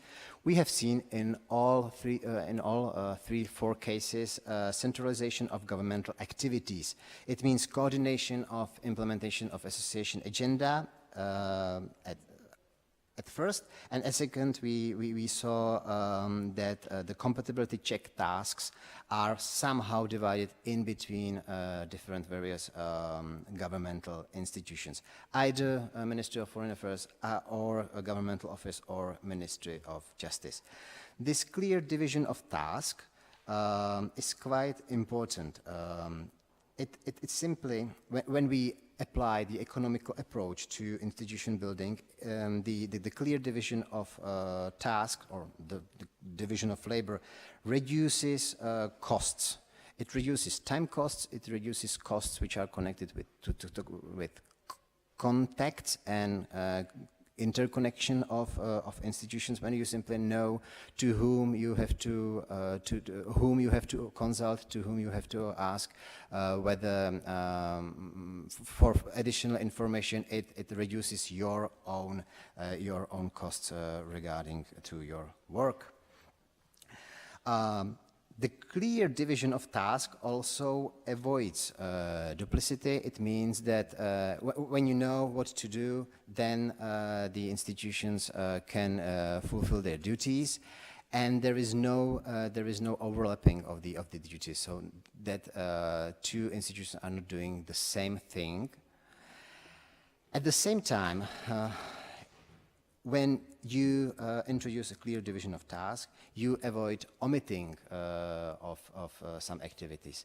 When you say that this institution is responsible for coordination and this institution is responsible for compatibility check, then it assures that these activities wouldn't be omitted by saying that this is not our task, this is the task of the second institution.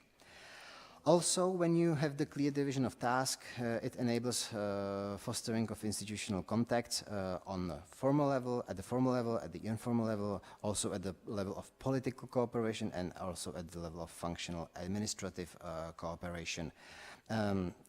by enabling fostering institutionalized contacts, we understand fostering political working relations, as we have heard in for instance, the Czech case. The ministry or the representatives of the government consulted with the representative of parliament and primarily, specifically with the representatives of the Parliamentary Institute.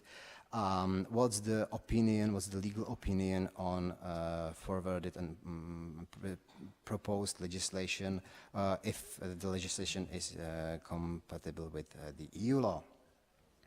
It also allows fostering the interinstitutional contacts that a specific institution within the Parliament can cooperate, a specific institution within the Parliament with given task, responsible for conducting some tasks, knows which institution to contact at the governmental level. Next slide, please. Here we can have a look at the analysis of good practices at the parliamentary level, connected with the evolvement and development of the institutions at the parliamentary level. Here we have seen also creation of specialized bodies within the parliament responsible for deliberation of implementation of association agenda and later for lawmaking. We have seen that in all three cases, at a specific stage, the Committee on European Integration as the main coordination body has evolved. It's simply the need, the must. As Noemi mentioned, and I think that it's the case of all three cases, the Committee on European Integration, or on the European Affairs, as what's the current name of this committee, is the standing committee within the structure of the Parliament. It means that the committee is set up regularly, on regular basis after each general election. The specialized body doesn't mean only the political specialized body, it also means the administrative structure. So when we have a committee with a specific task to coordinate, to discuss implementation agenda, to discuss approximation, to discuss legal approximation, then you have to have an administrative structure, an expertise within the Parliament, which will provide the members of the committee with up-to-date information, analysis, economic analysis, legal analysis, overall political analysis. As I also mentioned in the introduction, we have seen the process of adaptation of implementation, adaptation of parliamentary structures to implementation of association agenda. We have seen the enhancement and specialization of parliamentary institutions in oversight of the governmental activities concerning with implementation, and to provide the better legislative function regarding the implementation of association agenda. There are 3 points. Firstly, we have seen that there has to be a specialized body devoted to deliberation and discussion of national action plans and programs at the level of committee, which will serve as an umbrella institutions or as a coordination institutions, which will then coordinate the discussion of EU affairs within the Parliament. Then there has to be a specialized committee, as we have seen in the case of the Slovak Republic, which will be devoted to deliberation of proposed and intended legislation sponsored by the government, and which will also provide with compatibility opinion as a feedback to the government if the legislation it proposes is compatible with EU law. And the third point is that the Parliament has to simply pass the legislation. As we have seen in both the Czech and the Slovak case, there was a specific procedure has evolved, even though in the Czech case it was not used much. Here, in the section of adaptation, I would like to mention that we have seen this is part of parliamentary theory, which says that Parliament is an autonomous institution, autonomous actor, that the Parliament can do what it wants to do.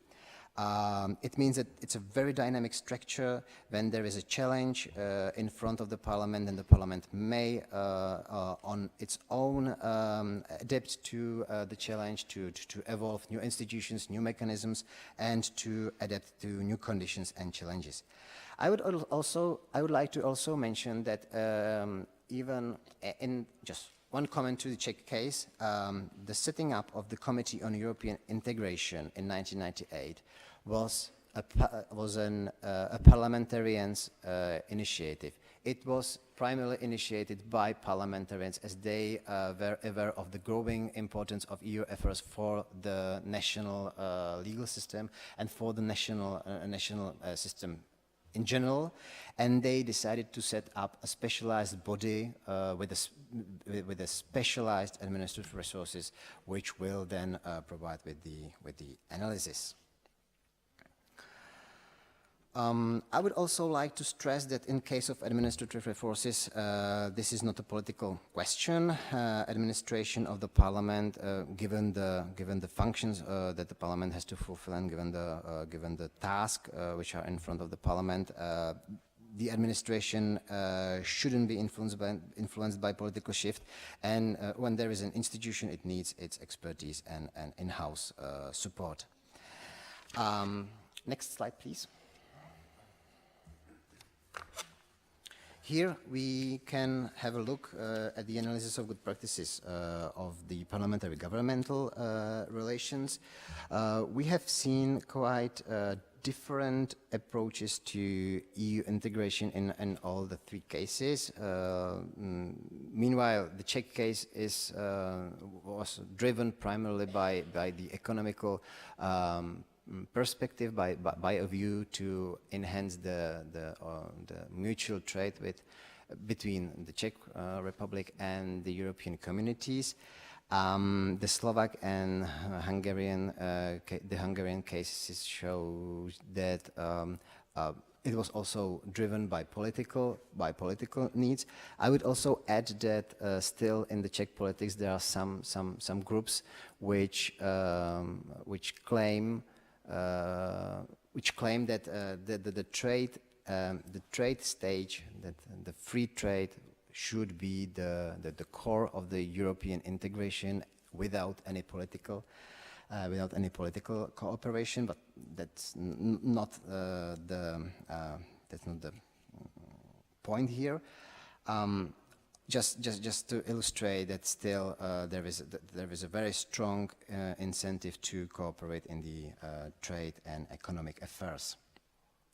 However, even though there is the very peculiar, or there is the political group within the Czech politics which claimed primarily the economic cooperation, there was strong political will for association in all cases. Which also allowed for parliamentary governmental cooperation, and which also allowed for fostering formal and informal and political and expert contacts.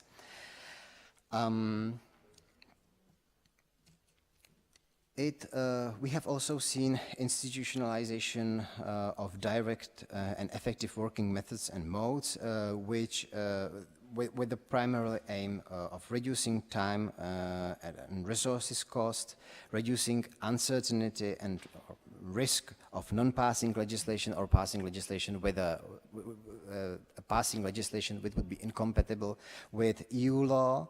That was, as I mentioned at the beginning, that was even the governmental interest that the Parliament doesn't pass a law which is incompatible with the EU. Because the government is obliged to fulfill the international obligations, but it needs the Parliament to pass the law, and it's the governmental interest to consult with the Parliament in which shape, in which wording the law is passed. And we have also seen that reducing time and resources costs goes hand in hand with the full access of the Parliament to information which are provided by the government and which are provided by the European institutions. Further, we have seen the enhancement of parliamentary oversight function and law deliberation, which used to be a prioritized function. Here I would like to refer to the Slovak case. As you have seen, the strength of the parliament to stop the government from doing what it was intended to implement some association agenda through the regulation for the approximation, and to ask for a regular legislative process. We have also seen quite enhanced performance of parliamentary oversight in terms of governmental intention, in terms of what it like to do, what it like to implement, introduce, stuff like this. And also strengthening of administration and financial resources for the parliament, primarily the expertise institutions, the expert institutions and the in-house research and legal departments. Here I'd like to say a few words also about the gradual continuity. We have seen the institutional development from the pre-association period till the membership period. You might have seen first institutions and mechanisms which evolved in the early 1990s, for instance in the Czech case, for instance in the Hungarian case. What's important here to mention, and I think that the Hungarian case showed that most perfectly, is that what they have set up at the very beginning, it somehow survived and gradually developed and survived till nowadays, which is quite interesting. Again, from the economical point of view, that it reduces the costs of change at every stage. Sorry, it doesn't matter at which stage the Parliament and the government is in terms of pre-association, association, pre-accession, and membership. It doesn't mean at which stage the parliamentary governmental relations are. It simply still works at a very, very similar way. Next slide, please. Right now, we are going to briefly introduce to you the recommendations which we have prepared in the first version of our study. I'll go quickly through it, and we can discuss it in more details in the after the end of the presentation and discussion section. Firstly, we propose institutionalization of cooperation between the Center for Legal Approximation and General Legal Directorate. As we have seen from the comparative analysis, setting up clear division of tasks and setting up a clear responsibility for a specific task, it simply reduces time, resources, costs. It also fosters creation of working relations at the level of formal and at the level of informal contacts. Here we have identified during the assessment report and during writing the study that there are insufficient contacts between both institutions, and we would like to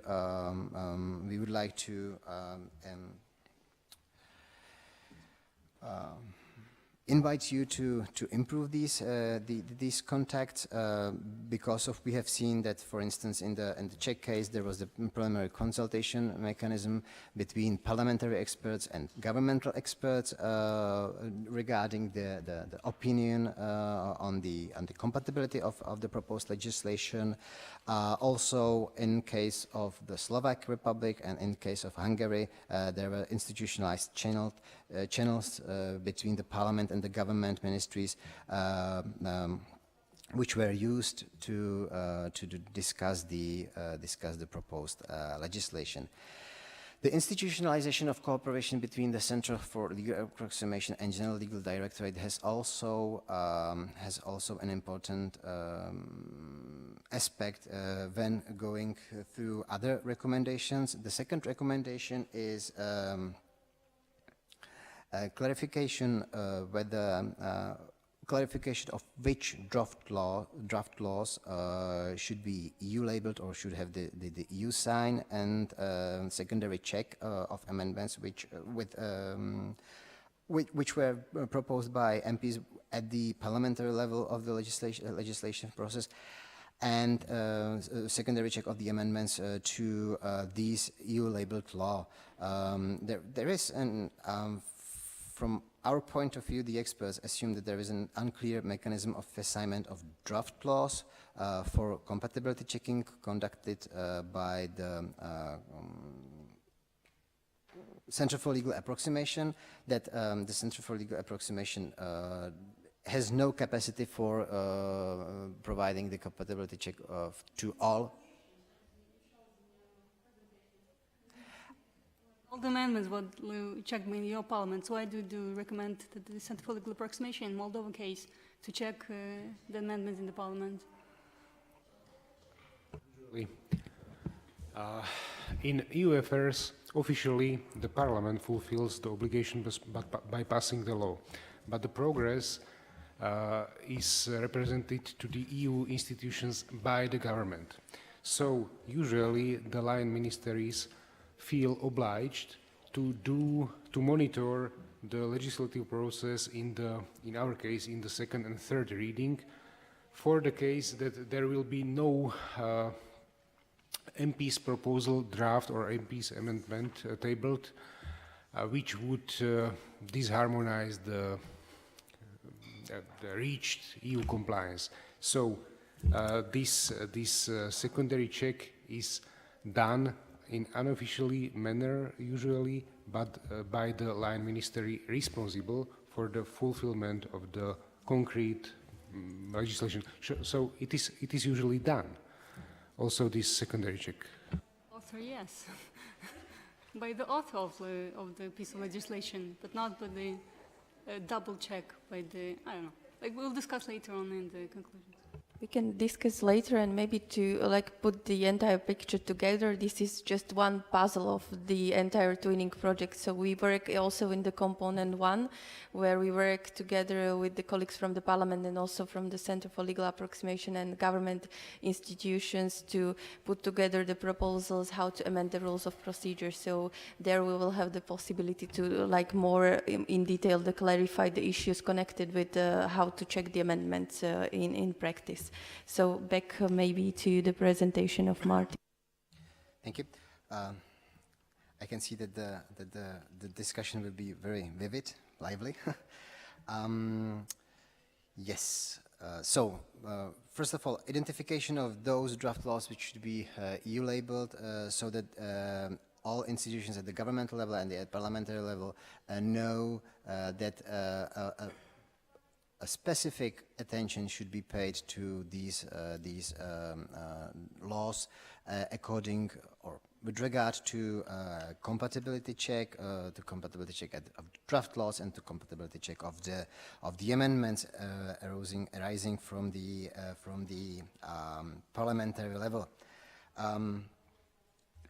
As I mentioned in the first recommendation, in institutionalization cooperation of the cooperation between those two institutions, the CLA and the General Legal Directorate, should be fostered also because of for instance, the secondary check of the amendments. When we know that this is high priority law, this is law with regard to implementing the association agenda, we know that there were some amendments, and we would like to foster, we would like to ask the governmental institutions if the amendments are compatible with EU law, then the institutionalized cooperation between predominantly legal institutions had to be fostered. Sorry. The third recommendation is the full access of parliamentary institutions to databases of the government and share of information. This is I would say, very trivial thought, the very trivial recommendation. However, we have seen that in case of the Moldovan parliamentary governmental relations, it's rather unsystematic to which databases the parliament is granted the access, to which institutions the government grant the access for other actors.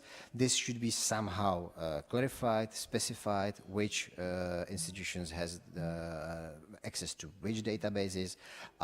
We would suggest that unlimited access of all the databases at the parliamentary level is the most useful or most convenient way of doing so. That's the explanation of this the recommendation is quite simple. The Parliament should be, generally speaking, well informed on governmental activities, proposals and draft laws to check the draft laws with the association agreement, to check the draft laws with EU law, to check if the draft laws are compatible with EU law. Next slide, please. The fourth recommendation deals with institutionalization of meetings between Parliament and government. What we suggest, what the experts suggest here, is promoting further promotion and further support for cooperation, which is needed. The experts assume that the Parliamentary Council on European Integration is insufficiently based within the institutional structure.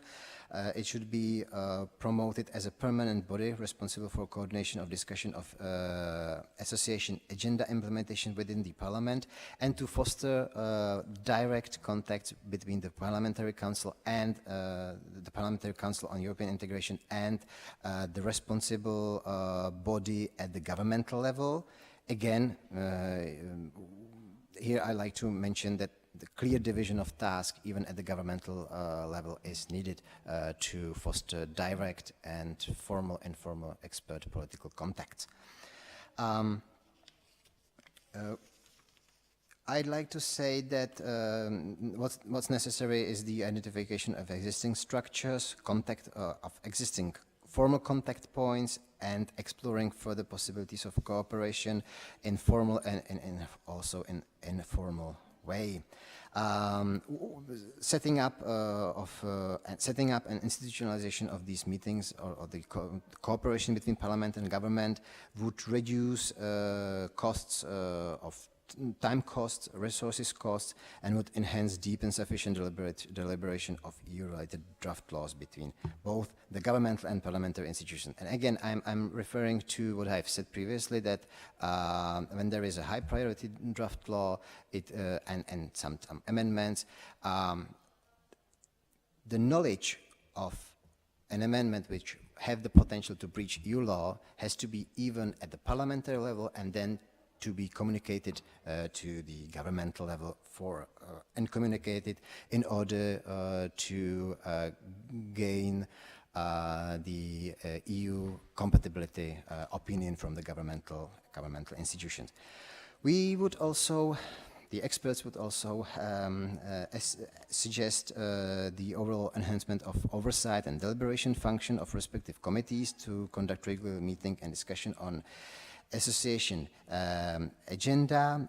We suggest that an umbrella or coordination institution at the level of Parliament is needed. The institution will collect information, will coordinate the legislative work, will further communicate the current state of the art when discussing the draft laws with the respective governmental institutions, with the line ministries for smoothing and enabling the legislation to pass through the Parliament in a high quality way. And last but not least, What is needed is the enhancement of parliamentary administration. It's self-evident and self-explaining recommendation that the experts assume well-informed in-house expertise is needed for providing of assistance to MPs during fulfillment of their duties regarding the approximation. But it doesn't serve only to MPs. It serves to the overall goal of EU or to legal approximation that the Parliament also tackle with the quality of draft laws, that it on its own deals with the compatibility of governmental draft laws with EU laws. Thank you very much. I know it was time-consuming and it was a bit exhausting, but I was very glad to tell you our recommendations and to what we have mentioned. I think we are ready for discussion and we are ready for answering some of your questions. Thank you very much. Thank you.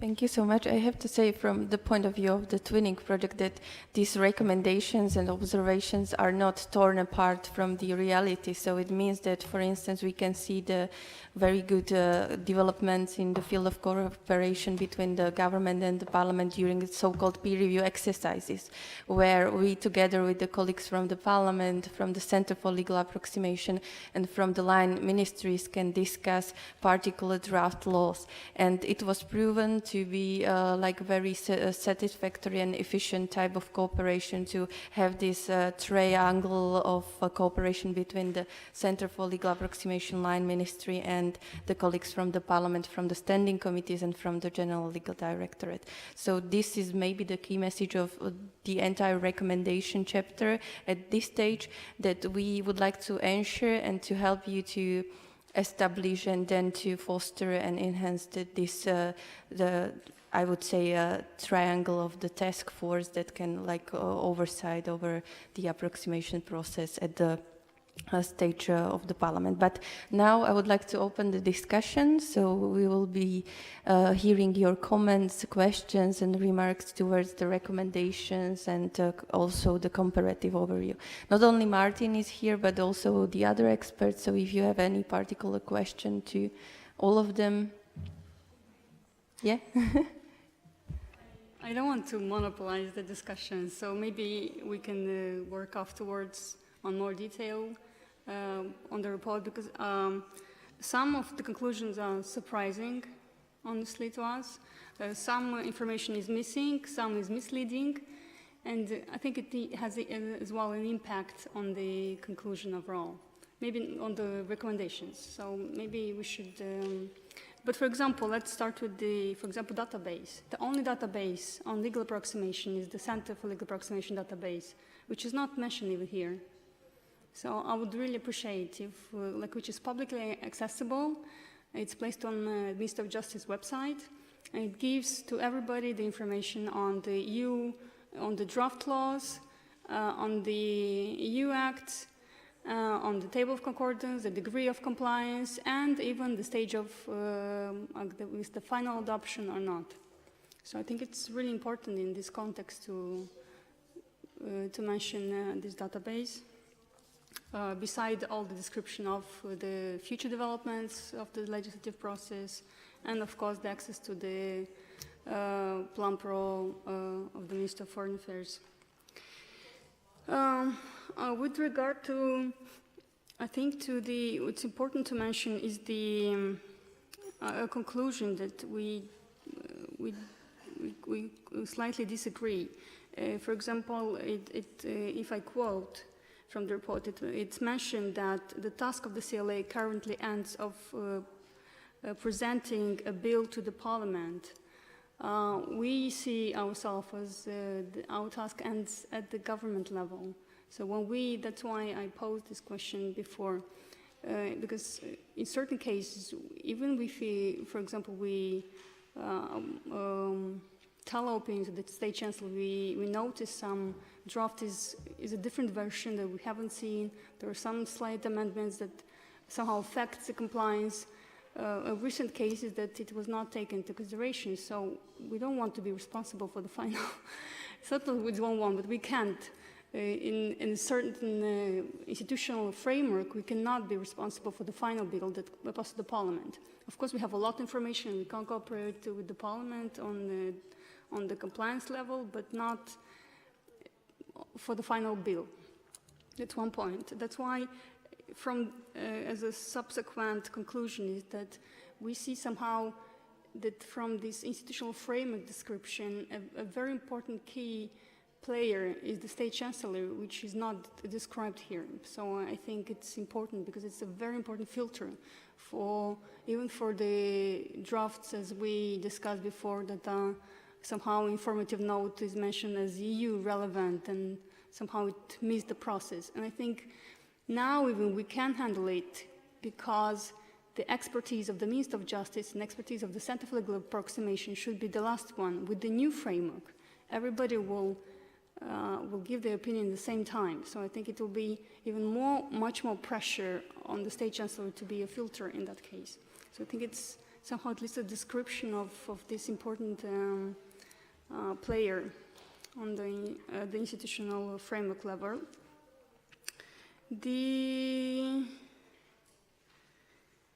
With the planning,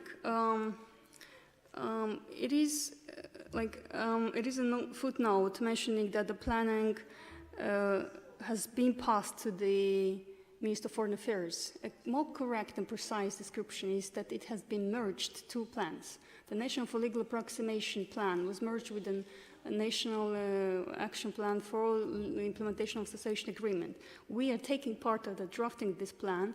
These labeled new actions that labeled transposition legislation and subordinate acts that are also transposition legislation was our proposal. We are monitoring that each of them with the correct updated EU act. So like everything is coordinated, and we are also monitoring the implementation of this specific transposition act. So I think it's not just a pass, it's just it was mentioned before, the cost efficiency, like not to have two parallel plans. So it was not just a simple denial of a function, it was for the effective monitoring. What else? No,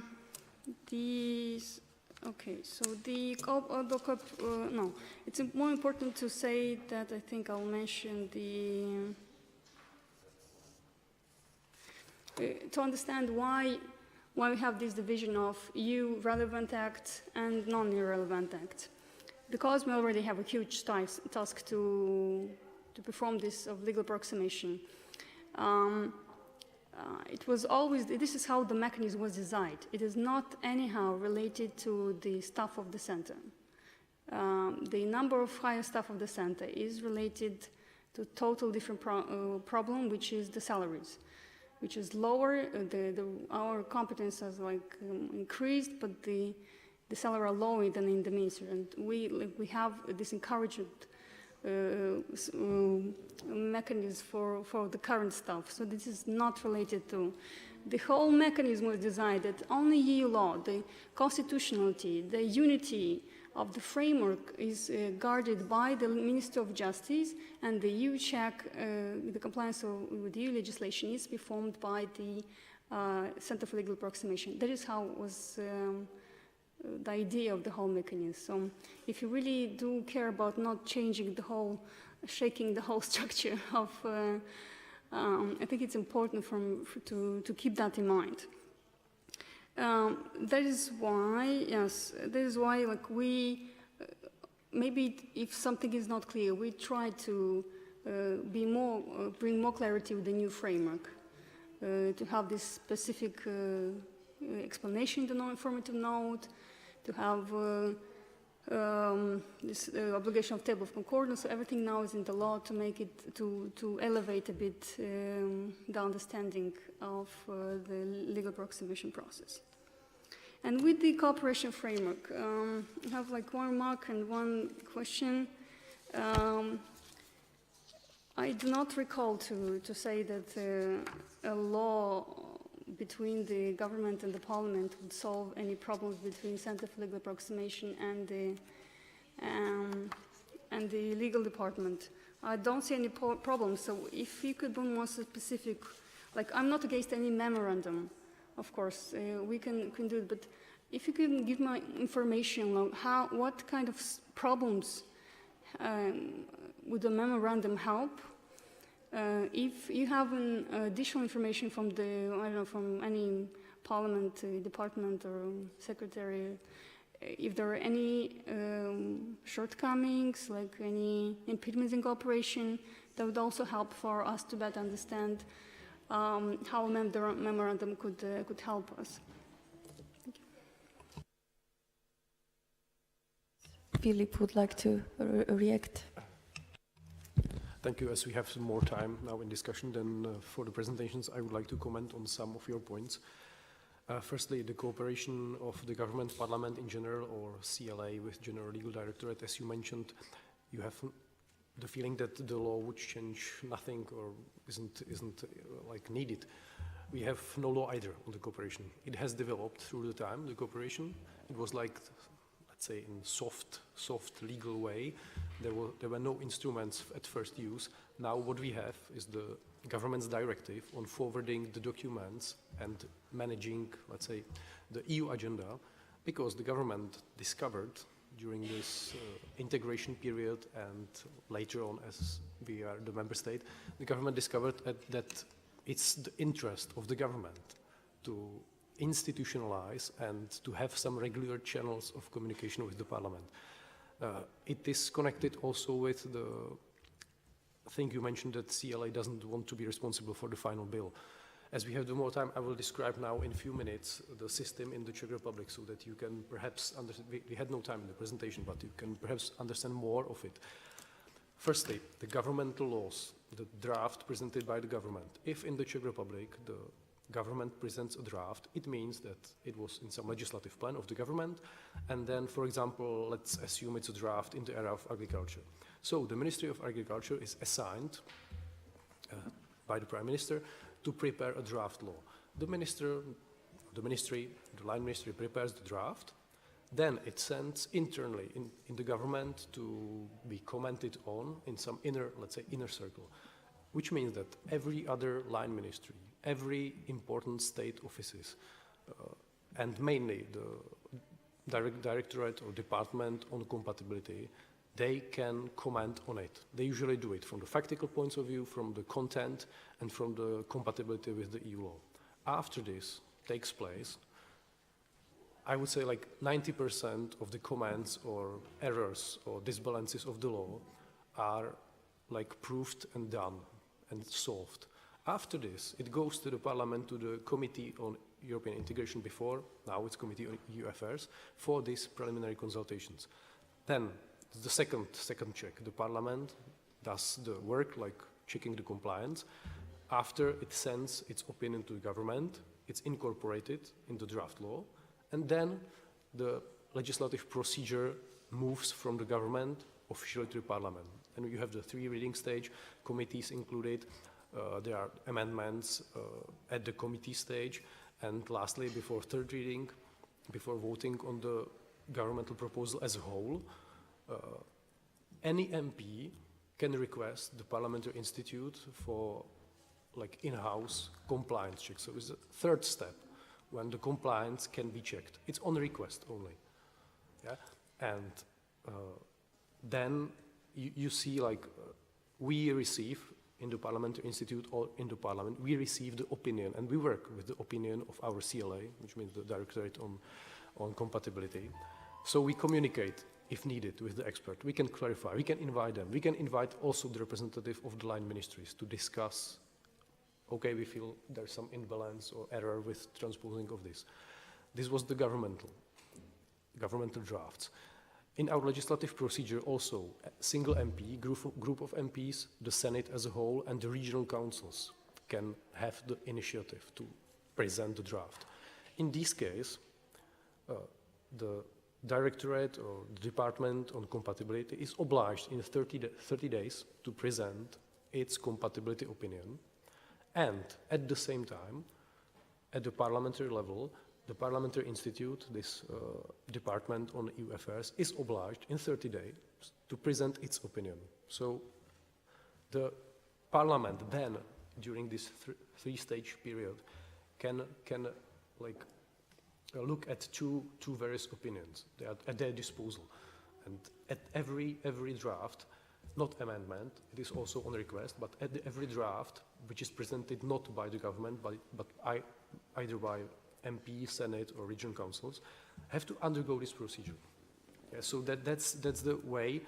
Again, of course, when preparing our in-house opinion or the parliamentary administration opinion, we coordinate our work, or we can make use of the facts that the department on compatibility found before.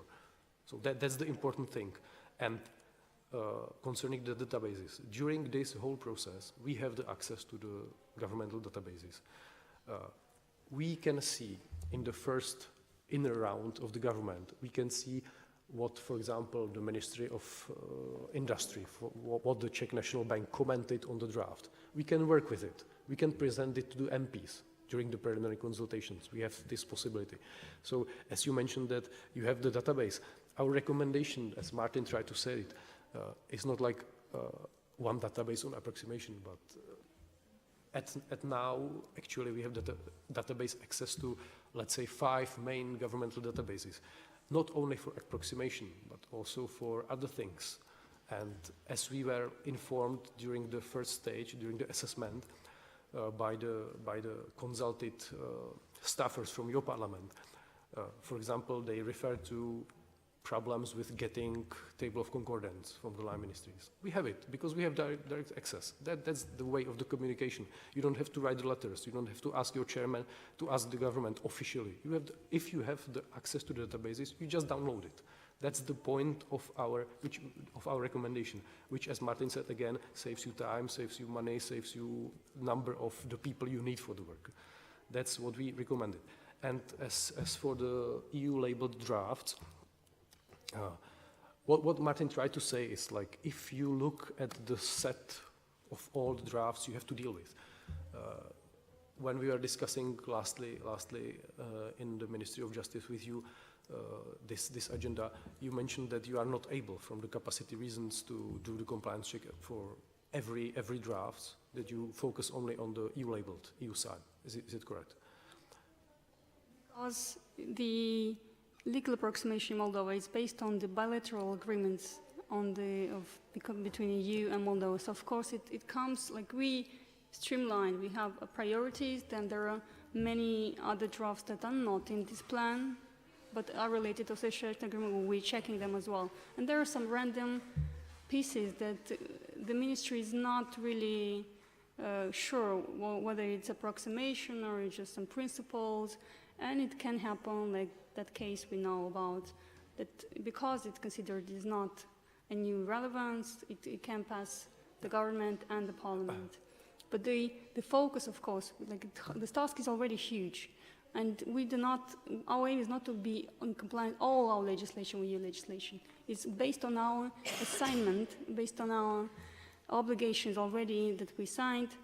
That's the focus. That's how we see it. So that's why, like, I'm not in against. Maybe in future, yes, we could extend it for all the legislation. But basically, our legislation changes so like frequently. It would be like we'll be only stuck with the other legislation, not focused on what is really important, like those deriving from association agreement. That's only what I do agree that normally you should check everything, but at this stage, like how we see things is that the tax is already, the volume is already overwhelming. But with this, we are in quite similar position, because many times we have discussed in Czech Parliament whether to do the compliance check to all the amendments. We are also, like, in the position we can see that it's not possible with the capacity of people we have. So that's why it is on request, for example. What we are trying to say with these recommendations, as Martin mentioned, if you are, for example, able to select the drafts, the government drafts, or possibly, in some cases, the amendments. If you are in position, you can do the selection to see, for example, which of them are implementing the association agreement or DCFTA as you have it. Then the number of whole drafts is much reduced, and it gives you a chance to focus, for example, of these as it should be like something like priority, and you can focus on that, and you can, if the capacity is, I understand what you're saying, if the capacity is available, you can check some amendments even. And it is again interconnected with the communication, because for example, General Legal Directorate, when discussing the amendments with MP, can give you the information, okay, we are not uncertain about some amendments, please. We looked at it, we have this opinion, if you could discuss it with them. I mean, this is not something making you responsible for the shape of the law which is leaving the Parliament at the end. But we want only you to consider the option like for tougher and more enhanced coordination and information exchange. That's the point. That the experts from the General Legal Directorate can give you the message. We have some doubts on that, and you don't have to go through all the amendments. If you cooperate, one of you can do this selection, one of you can do the other part of the job, and by the cooperation, like you can cover more drafts. That's the idea. It's a very good system the way described, and we are also interested. For example, that's why I mentioned sometimes we don't get the feedback from the ministry. We make some comments and we do not know. That's why if I'm always in favor of dialogue, and if there are questions on our recommendations, there are questions by the State Chancellor, there are questions by the Parliament, of course we can answer to any of them. Unfortunately, this dialogue is not really focused on the recommendations, so everybody gives opinion, and we're not sure. That's why at this state of play, we do not follow until the bill of the Parliament, until it goes to the Parliament. That's just all I wanted to mention. I would like to clarify also and say a few words. The recommendations are based on our experience on the one side, and they are based also on the dialogues with you and your colleagues. So, from the point of view of the cooperation between CLA and the Parliament, the idea behind is that somebody responsible for the EU compliance check on the level of the Parliament and somebody on the level of the government has to communicate and to cooperate. So we saw that you are the one who is doing the compliance check. That's why we recommended to you to cooperate with the Parliament. It could be based on the concrete tasks, also the State Chancellery. The basic idea behind is the governmental officials and the parliamentary officials have to cooperate. As it comes to the database, based on the discussions, we saw that sometimes it is not possible to search, to go through the whole bulk of the information because it is not systematic enough, or there is somewhere lost this table of concordance, which helps you to check the EU compliance. And as it comes to EU compliance itself, our case is that we share responsibility. So the idea at the beginning was that every ministry has to have this EU integration department responsible for the EU compliance check on the level of the ministry. Then there is some kind of governmental advisory body responsible for the secondary EU compliance check. So there is a possibility to share this responsibility. And as it comes to the outcome, I understand this EU labeling as the possibility to prioritize, but from the point of view, taking into the account that the law is a system, if you don't do the systematic EU compliance check, there might be the lack of fulfillment of the EU obligations because of the fact that the law is a system, and there might be unlabeled draft, which is destroying the concept of the fulfillment of the Moldovan obligations to the EU. So it is the ideal case, Like from the practical point of view, just to give you information, we recently analyzed the level of implementation of association agreement for the period 2014-2017. So, of course, we, together with the Minister of Foreign Affairs, we asked all the line ministers the information to give us, and we checked with our information. So it came out that out of, I think, don't remember the figures like quite accurately, but out of 264 EU acts, about 50, I think, maybe or maybe less, were not checked, and that is only the orders of the line ministries. And basically, for example, Minister of Health, something with blood related, or some radio frequency. So it's like, or for example, if I remember correctly, even the law on combating terrorism. It's our intelligence services, we don't usually work it. So only, basically, the system shows that this is the conclusion of our review for like 4 years. And so there's no like huge problem. I think the cases that are basically random, and we do prioritize with this labeling of LT and SLT, like in the action plan. So we do know what is expected. We take out of this plan each year, and expect, of course, the draft and monitor how they implement it. Maybe what is more, we'll see how it will go after the new law on normative acts, so when it will be implemented, how the procedure will be done, because it might be a little bit different. But what I would like to point out from your remarks, that you mentioned that maybe a good option would be to have a memorandum of cooperation between the center and the legal directorate, or some kind of sort of memorandum of cooperation or understanding. So maybe I would like to ask then Milan to share with us, if possible, the memorandum of cooperation between the parliament and the government that you mentioned that was in place in the Slovak Republic, just to make you like an inspiration for the possibility to have such a document maybe in the future. But some other remarks, questions? So, first of all, I would like to thank you for very interesting presentation. My name is Angelica Munteanu. I'm representing here the Ministry of Foreign Affairs and European Integration, Department for European Integration.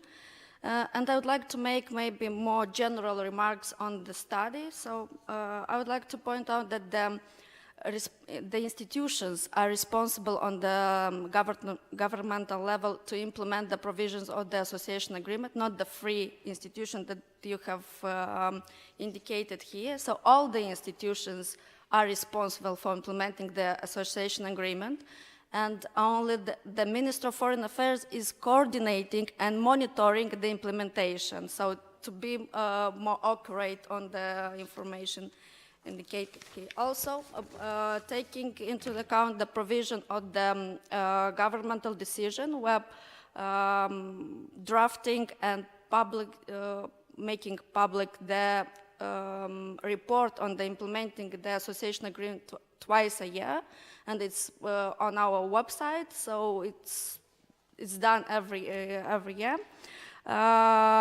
Also, what I would like to point out that the so-called task force for European integration that is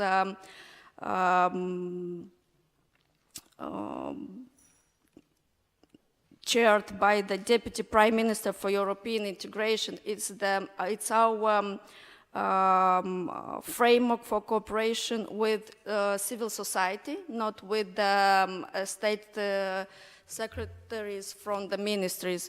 The other format is for this is the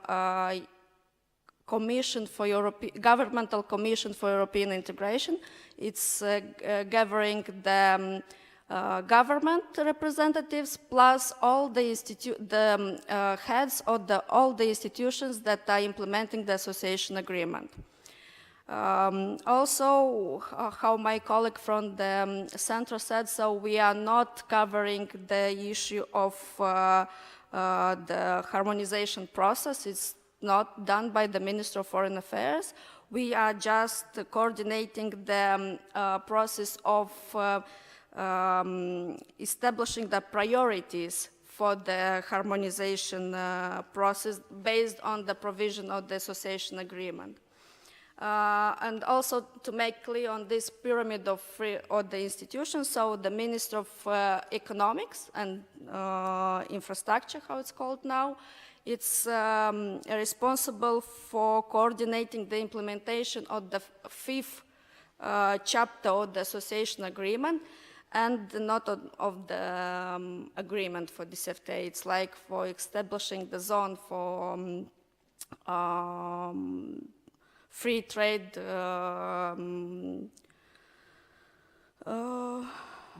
free trade area. So, and then the Minister of Economics is reporting to the Minister of Foreign Affairs. So the last one who is preparing the report to the Prime Minister's office is the Minister of Foreign Affairs on all the chapters of the association agreement. Also, regarding the access of the Parliament to our database, as you know, we have a joint database that is has unified 3 plans. So it's the national plan for implementing the association agreement, is the national plan for harmonizing all the legislation, and the legislative plan. So the Parliament has the password and the login, and they have direct access to see what's all the institutions are reporting on this database that is called Plan Pro in our case. So I can also say to whom we have given the password and login. So it's public, so they have direct access. It's not something that we are hiding only for us, for the governmental institutions. Regarding the recommendation to have like a system of persons of contact from the institution, we had this. So it's not maybe public on our website because it contains personal data information there. So, but we do have this one. So, and we have this information on the 2 levels: on the level of expert, with whom we are working on a daily basis, and on the level of State Secretary responsible for implementation of the provisions of the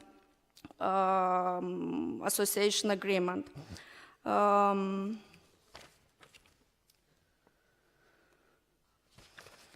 So in general, so these would be the general ones. I think it will be better or useful for you if we will send our remarks on these points via email, because we do not use agenda of the association agreement. So it should be correctly would be the association agenda or the provision of the association agreement, because these are 2 documents for us, and for the institutions will be not so clear about what provisions you are speaking in the study. But we will write this on interchanges in the email, so it would be clear what we are meaning. Thank you. This was exactly what I wanted to propose, that maybe it would be useful to receive your comments towards the study in written form, so either interchanges or by email as a comment. But regarding the database, I would like to just mention that we were discussing with the colleagues from the Parliament this Plan Pro database. We know that there's a part which is publicly accessible, and there's a part which is a private part for those who have password, and we know that there have been some discussions whether the Parliament should get the access or not, and I know that recently the password for the Parliament colleagues was created and should have been delivered to the parliamentary colleagues, but the study was developed before this, as far as I know, before this login and password was established and submitted to the parliament. So that's why, just to make for you to understand why we proposed this and what we meant by this. So in the future, I'm glad to see that this particular recommendation or suggestion was enforced and will be in place in the Parliament. And we would be happy to receive your written comments, not only from the Ministry of Foreign Affairs, from the Center for Legal Approximation, but of course also from the parliamentary side, so we can discuss how we can amend and update the study.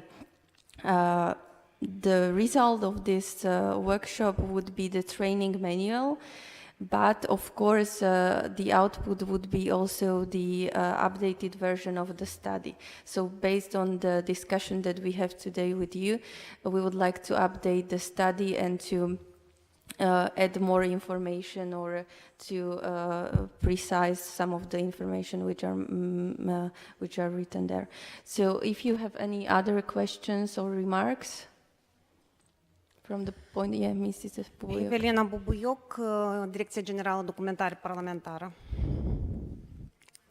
Eu aș vrea să fac o remarcă pentru colegii noștri de la guvern. Sigur că nu ar fi, cum ar spune, o învinuire pentru voi, dar, din păcate, în Parlamentul Republicii Moldova este foarte dificil pentru a coopera atât și cu Ministerul de Externe și cu Centrul de Armonizare a Legislației.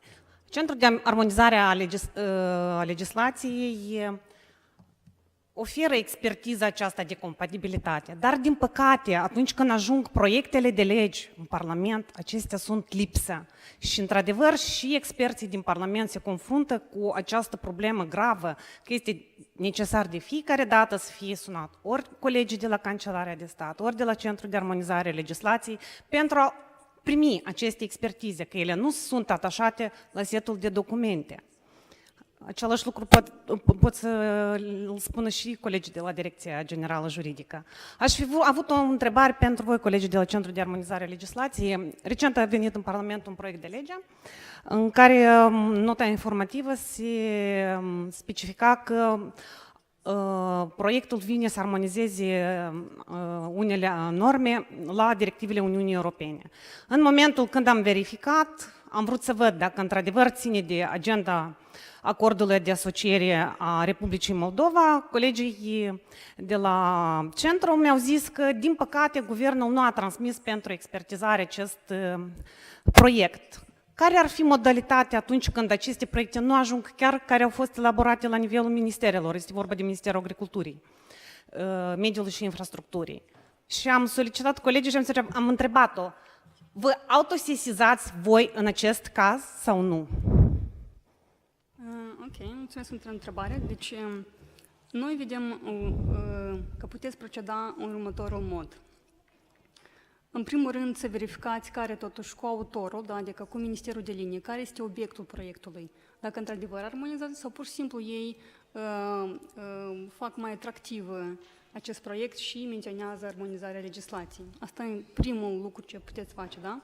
A doilea pas, fie verificați dumneavoastră compatibilitatea, de ce și noi considerăm că trebuie să consolidați capacitățile, da, la nivelul Parlamentului, fie întoarceți pur și simplu proiectul înapoi pentru că nu guvernul, pentru că nu a respectat mecanismul de armonizare a legislației. Și ulterior guvernul deja decide. Mulțumesc. Ce face cu eu totuși, nu știu, pentru colegii experți din parlamentele Slovaciei, Ungariei, Cehiei, mi s-a părut foarte atractivă experiența Cehiei, în sensul că oficiul de armonizare a fost instituit pe lângă prim-ministru și atunci nu ar fi necesară dublarea de activități, de acțiuni din partea Cancelariei de Stat și Centrul de Armonizare a Legislației. Din moment ce Cancelaria de Stat este cea care primește toate avizele din partea tuturor ministerelor, aici ar fi filtrul final pentru a verifica și compatibilitatea de armonizare. Adică ar fi o experiență foarte benefică pentru Republica Moldova. Și atunci va fi și fortificată instituția centrului. Din câte am văzut astăzi, experiențele sunt tare diferite. Pot să spun și experiența Lituaniei, de exemplu, care tot are Departamentul Drept European pe lângă Ministerul Justiției, așa că este foarte complicat acum ori trebuia mai înainte, ori acum să vedem, într-adevăr, să ne gândim foarte bine care este costul unor schimbări majore în cadrul instituțional. Încă este procesul de reformă, că nu a fost finalizat, o să vedem care sunt rezultatele. Dar, pur și simplu, de exemplu, când dumneavoastră vă referiți la tabelul de concordanță, că nu-l primiți, eu încă o dată menționez, el este pe site-ul Ministerului Justiției, în baza noastră de date, sau este telefonul, persoana de contact de centralizare în care puteți să solicitați. Ori de la Ministerul aveți 3 opțiuni, vă menționez, ori de la Ministerul... Dar ar fi mult mai util dacă tot pachetul de documente ar fi prezentat așa cum cere legislația. Astea sunt eforturi suplimentare, asta este timp și asta sunt costuri. Da, sunt total de acord cu dumneavoastră, mecanismul trebuie respectat și am înțeles că și noi tot poate o să vedem... Deci eu cred că este necesar, într-adevăr, aprobarea unui memorandum de cooperare între Guvern și Parlament în care vor fi obligați și atât Parlamentul cât și Guvernul pentru a stabili o relație în acest sens cu anumite structuri din Ministerul Afacerilor Externe, de la Ministerul Justiției și pentru a vedea clar care sunt instituțiile responsabile pe fiecare segment. Sunt perfect de acord. Am înțeles că este un proiect de modificare a regulamentului Parlamentului în care să spună clar care sunt documentele necesare care trebuie prezentate pentru un act cu relevanță UE. Și sper că acest lucru va clarifica aceste neînțelegeri și lipse din pachetul de documente. Sigur că ar fi mult mai benefic și să îmbunătățim și comunicarea cu atât cu Ministerul de Externe cât și cu Centrul de Armonizare. Mersi mult! Yes, just one remark. As you mentioned, that's true that we proposed the amendments of the rules of procedure, which are currently being considered at the expert level by the parliamentary administration. And in these amendments, we would like to ensure that all the necessary documents, including the table of concordance and the statement on conformity, will be automatically submitted and obligatorily submitted to the Parliament with the draft law. Another question, please. Da. Bună ziua!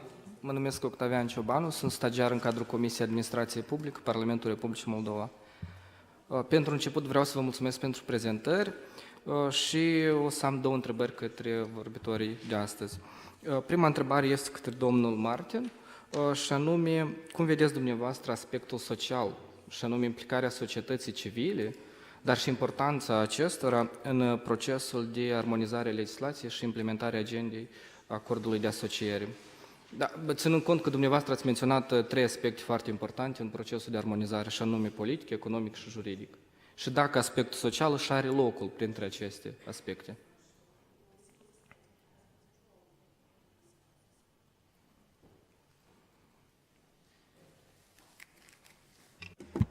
Thank you for that question.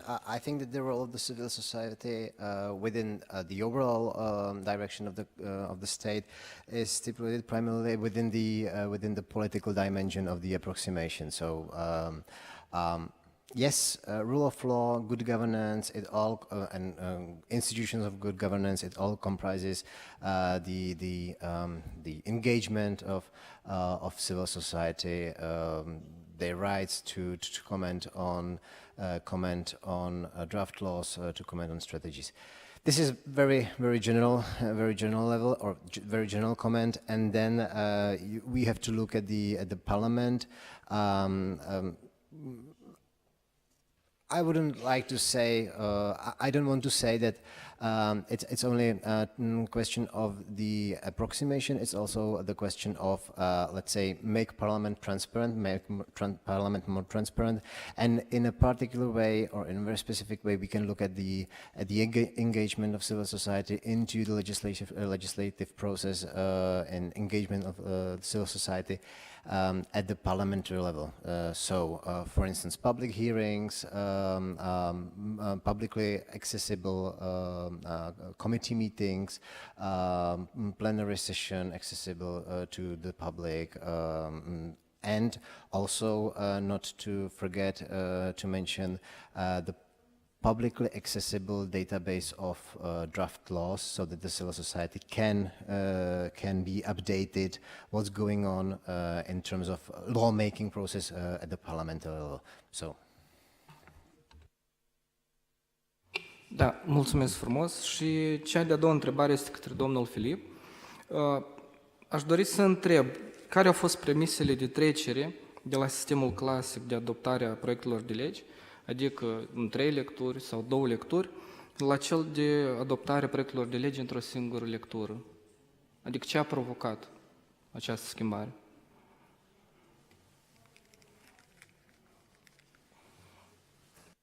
Well, the motivation was to speed up the process of adopting the legislation which is doing the approximation. Because as it was mentioned in the presentation, in 1998, the negotiation talks started with the European institutions, and it developed into 31, I think, chapters, in which we had to show some progress and in which we have to accommodate our legislation to the needs of the EU law. So, like a year or two after, we discovered that the progress of adopting these law that we discussed with the European Commission were necessary to close the chapters and to move on in the negotiations. We discovered that the number is still very high, and due to the normal parliamentary procedures, for example, standard length of the legislative procedure may be about half a year with these 3 readings and including then the Senate and the President. So as the main part of this half year was on the side of our Chamber of Deputies, so the MPs decided they have like need for developing some fast track procedure that would make it much quicker, because we wanted to join the first part of the countries that were entering the EU, and from the signs of the commissions, we were like given the information that the progress is not that fast in adopting our legislation as we were expected to. However, as I told you, in the end, it showed up that this quick procedure was used only in very few number of the drafts, and we found other advantages of this procedure later. So perhaps it was not that useful by the time when doing the accession work, but the advantage was like later on EU implementation, like when the Commission proposes new legislation and it is adopted at the level of the EU, you have then some transposition period, and in many cases we like got over the period and we had the obligation to transpose or implement the legislation, for example, in 2 years. So the Parliament, many times Parliament discovered like 1 month before expiring of this limit that we have to adopt a new law, surprisingly. So in that case, in this time, it proved very useful, this procedure. Da, dar aș dori să concretizez. Această regulă este egală pentru toate actele sau doar pentru actele cu sigla UE? Pentru că dacă vorbim de modificare sau proiecte de modificare a Constituției, de exemplu, este necesar și ar trebui să dezbată în mai multe lecturi.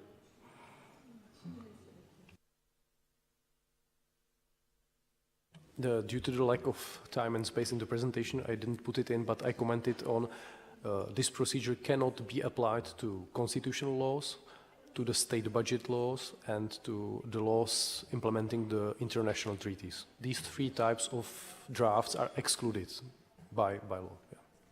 But the intention originally was to apply it on the EU-labeled laws, or the laws with the EU sign, but it can be the final provision was like it can be applied to anything except those 3 categories I mentioned. Yeah, thank you very much. If you have any other questions or remarks, yeah, Mr. Clip. Igor Clipi, Parlamentul Republicii Moldova. Eu am 2 întrebări, sugestii, poate.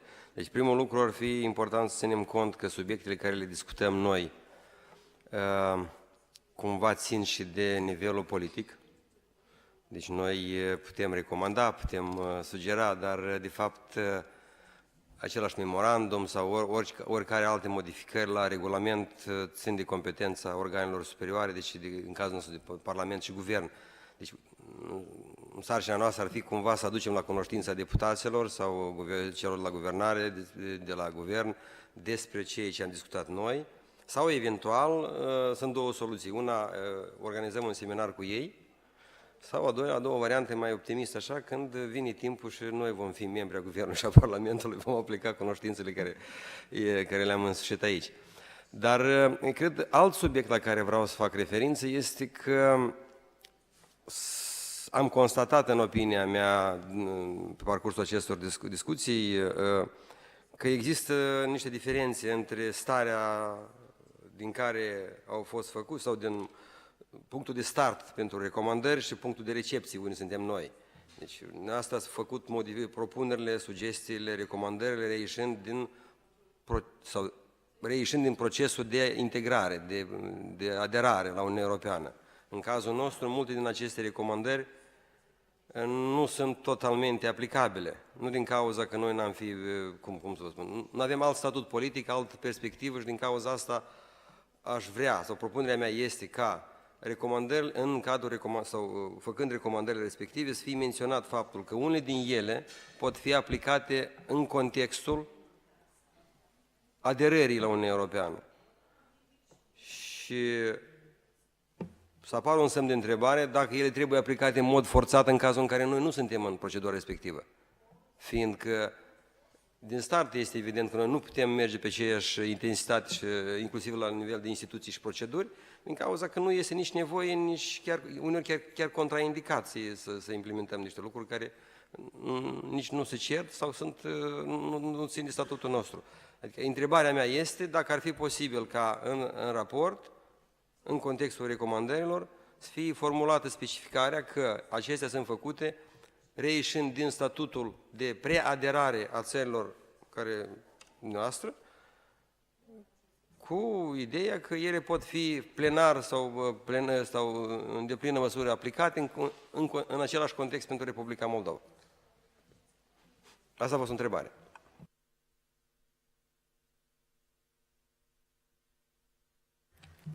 If I may say, from the point of view of the project side, so as Martin described, it's a reaction to your second comment.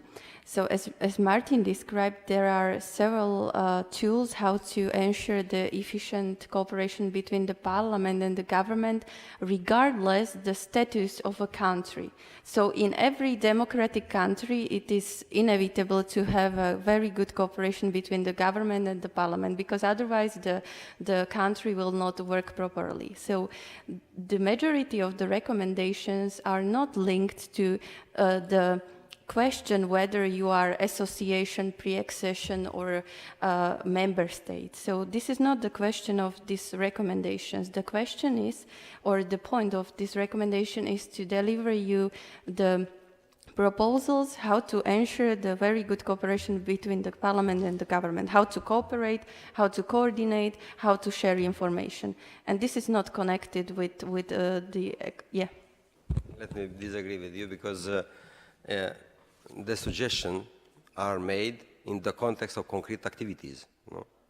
So we have to state that we have bad communication in general between government and parliament, and we make suggestion to organize this kind of communication. But we discuss exactly the issue of harmonization, and all the suggestions are made in this context. So I think I do not insist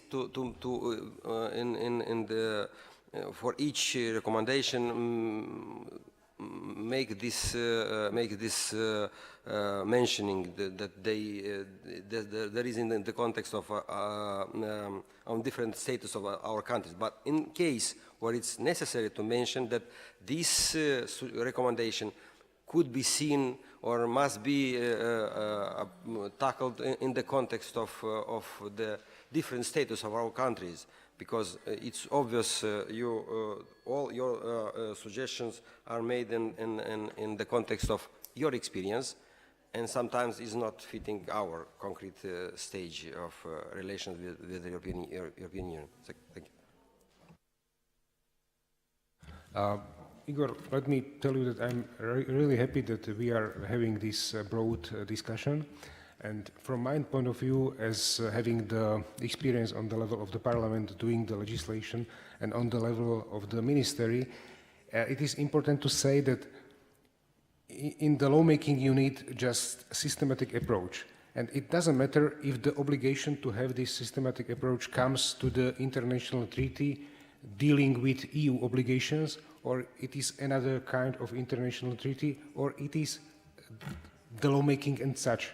So even if you wouldn't have this kind of EU relations, it is inevitable for you, in order to have a smooth functioning of the lawmaking processes, to have this cooperation, these procedures. And the concrete, slightly examples, where are the deficiencies or where are the places how to improve the functioning, are just concrete pieces of the general idea to communicate, to cooperate, to share information. So even without having this kind of obligation, you are in the middle of the globalized world. So there are for sure, not having a clue about your complete broadened picture of your international obligations, you have some obligations which have impact of your domestic legislation, and this obligation mean that you have to systematize the lawmaking in this kind of way.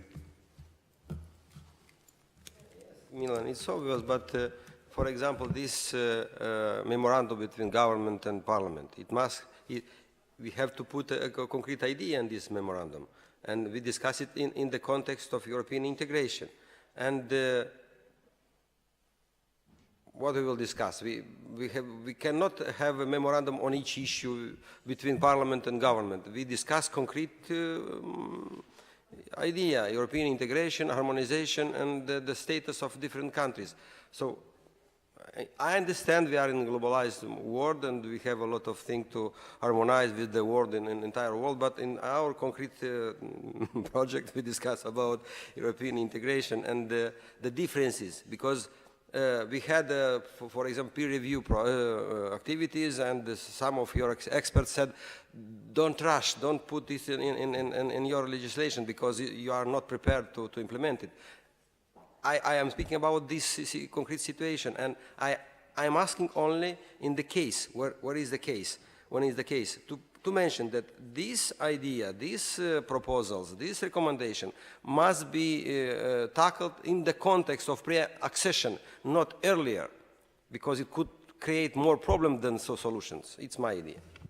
Also ask for this comment, and I would like to say and to clarify that the idea behind is not having memorandum.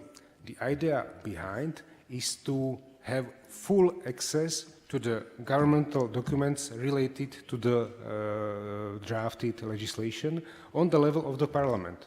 This is the basic idea. Not to have memorandum, to have access on the level of the parliament to every piece of every paper connected to the draft law tabled or moved to the parliament. So the parliamentary officials, the MPs, have completely bulk of every of the proposal of itself, of the reasoning of the table of concordance, and in the discussions with your colleagues, we could see that sometimes the bulk of the information is not complete.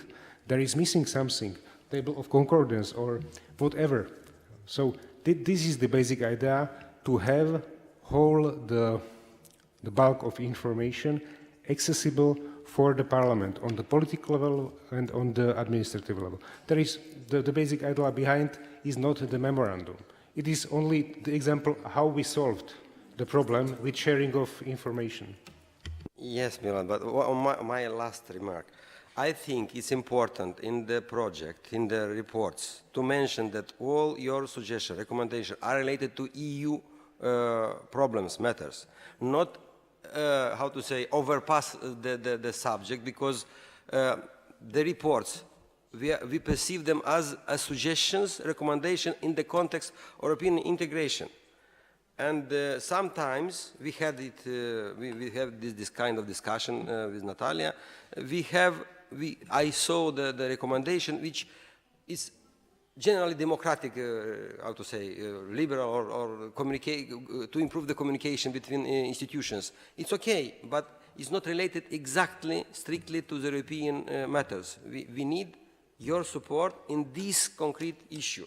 And if it's not, if overpassing the size of the project, it's good to mention it. That this is regarding the European or harmonization process, this is in general good to have as a practice, because we can mix a little bit the problems and have at the end of wrong conclusions. Don't think we had such a recommendation which would go beyond the scope of the project. So every recommendation was based on our experience related to the EU law. What I'm trying to say that even without these EU relations, it is good to have it in order to have a smoother cooperation, but the concrete recommendations were based on the EU experience, on the EU accession obligations of Moldova. Yes, Martin. I'd like to make three remarks or three comments to this debate. I think that our recommendation react concretely on the current state of the art of discussing specific laws here in Moldova. It doesn't aim to future any future state. Just this, the current state of the art, the current activities.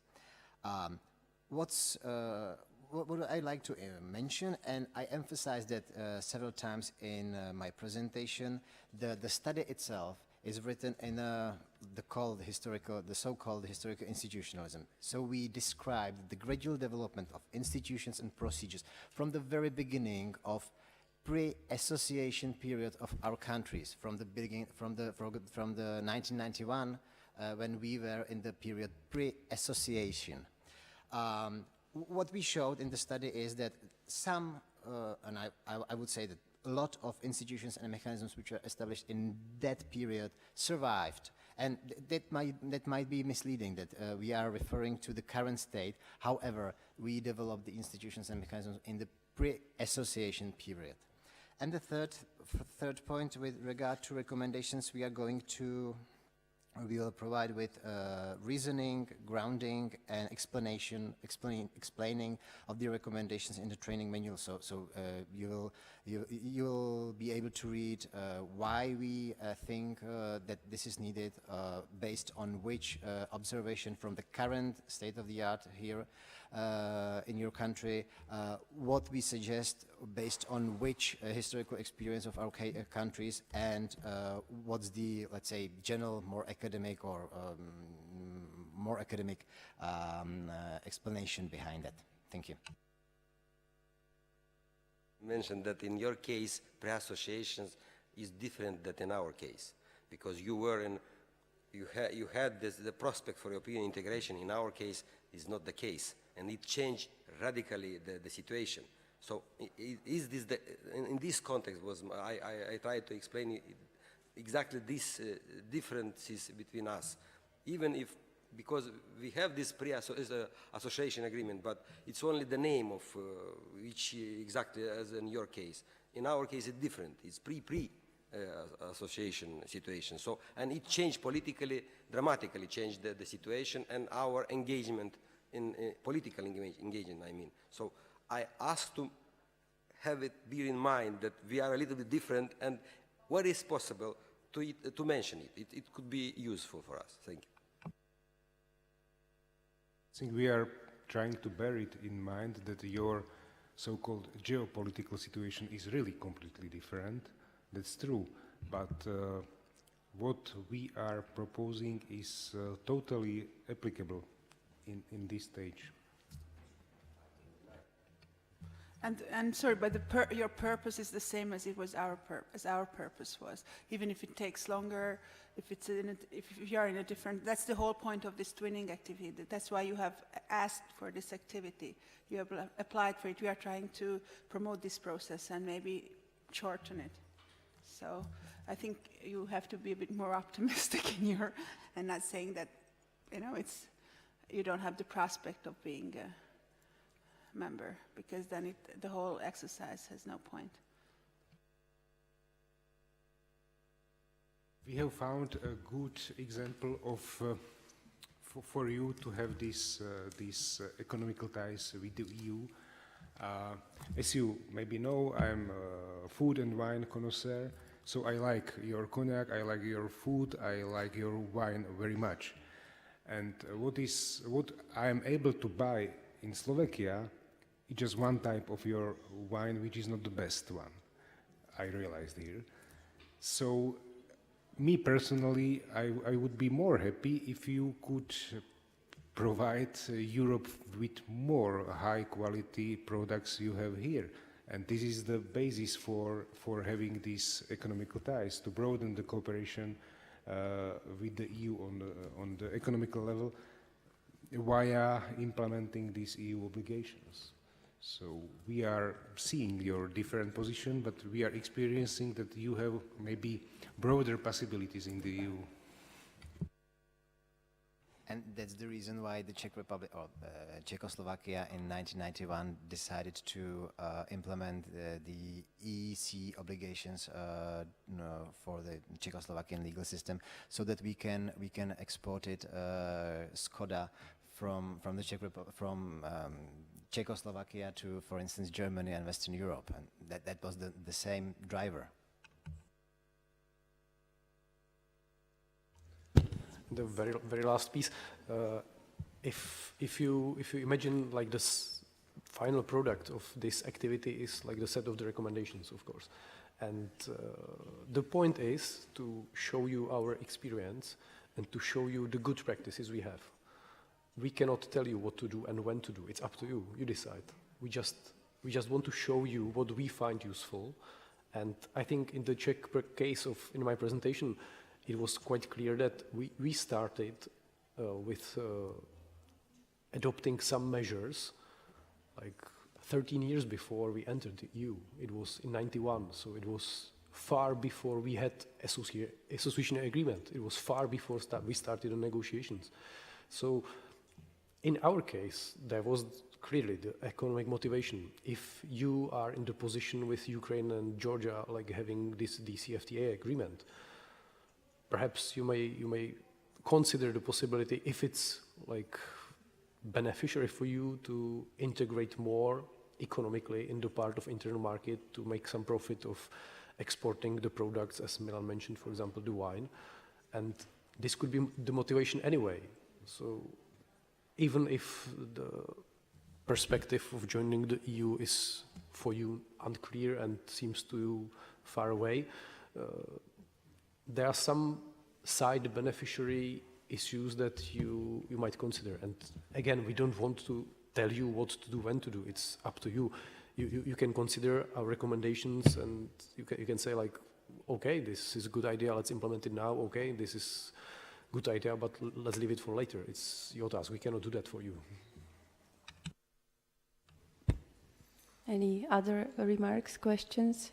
But I'm really happy that we have today such a fruitful and very good discussion, because this is what we would like to have during every single seminar and workshop, which unfortunately is not the case every time. But this case, it was, I would say, super perfect that we had such very good cooperation and discussion. So if you have any other additional remarks, so please. If not, then I would like to thank you very much for your active participation. I would like to thank also our experts for sharing their knowledge today. I would like to inform you that in your folders you have two documents. The first one is the evaluation form, so I'd like to ask you to fill it in for us to get the feedback, so we can accommodate our future trainings and workshops according to your suggestions. And the second document that you have in your folders is the list of training type activities and roundtables that we will have until the end of July, so until the summer recess here in the whole of Europe. So you can follow well in advance all our training type activities. Yes, one more remark. Sorry, I just forgot to answer your question because I double-checked with my colleague back home, and they also say, those who have been there, that it was the Justice Ministry. They had they had veto power, so it went back to the Justice Ministry, and then so there was no one above that. That's what I was told. Yeah, and after each workshop, as you know, we are available for individual consultations or discussion in our twinning project office. So if you are interested in to discuss in person with our experts, so feel free to inform us and we can arrange a separate individual consultation for you. Or of course, we would be happy to hear also and to receive your written feedback on the study itself. So thank you very much once again for your attention and participation. And I would like to also thank very much to our colleagues from the Parliament, especially from the Strategic Development Service for smooth organization of this workshop. I would like to thank very much to our assistants for their cooperation with this preparation activities. And of course, last but not least, to our interpreters for their work done today. So thank you very much and see you during our future workshops and training. Ozibuna.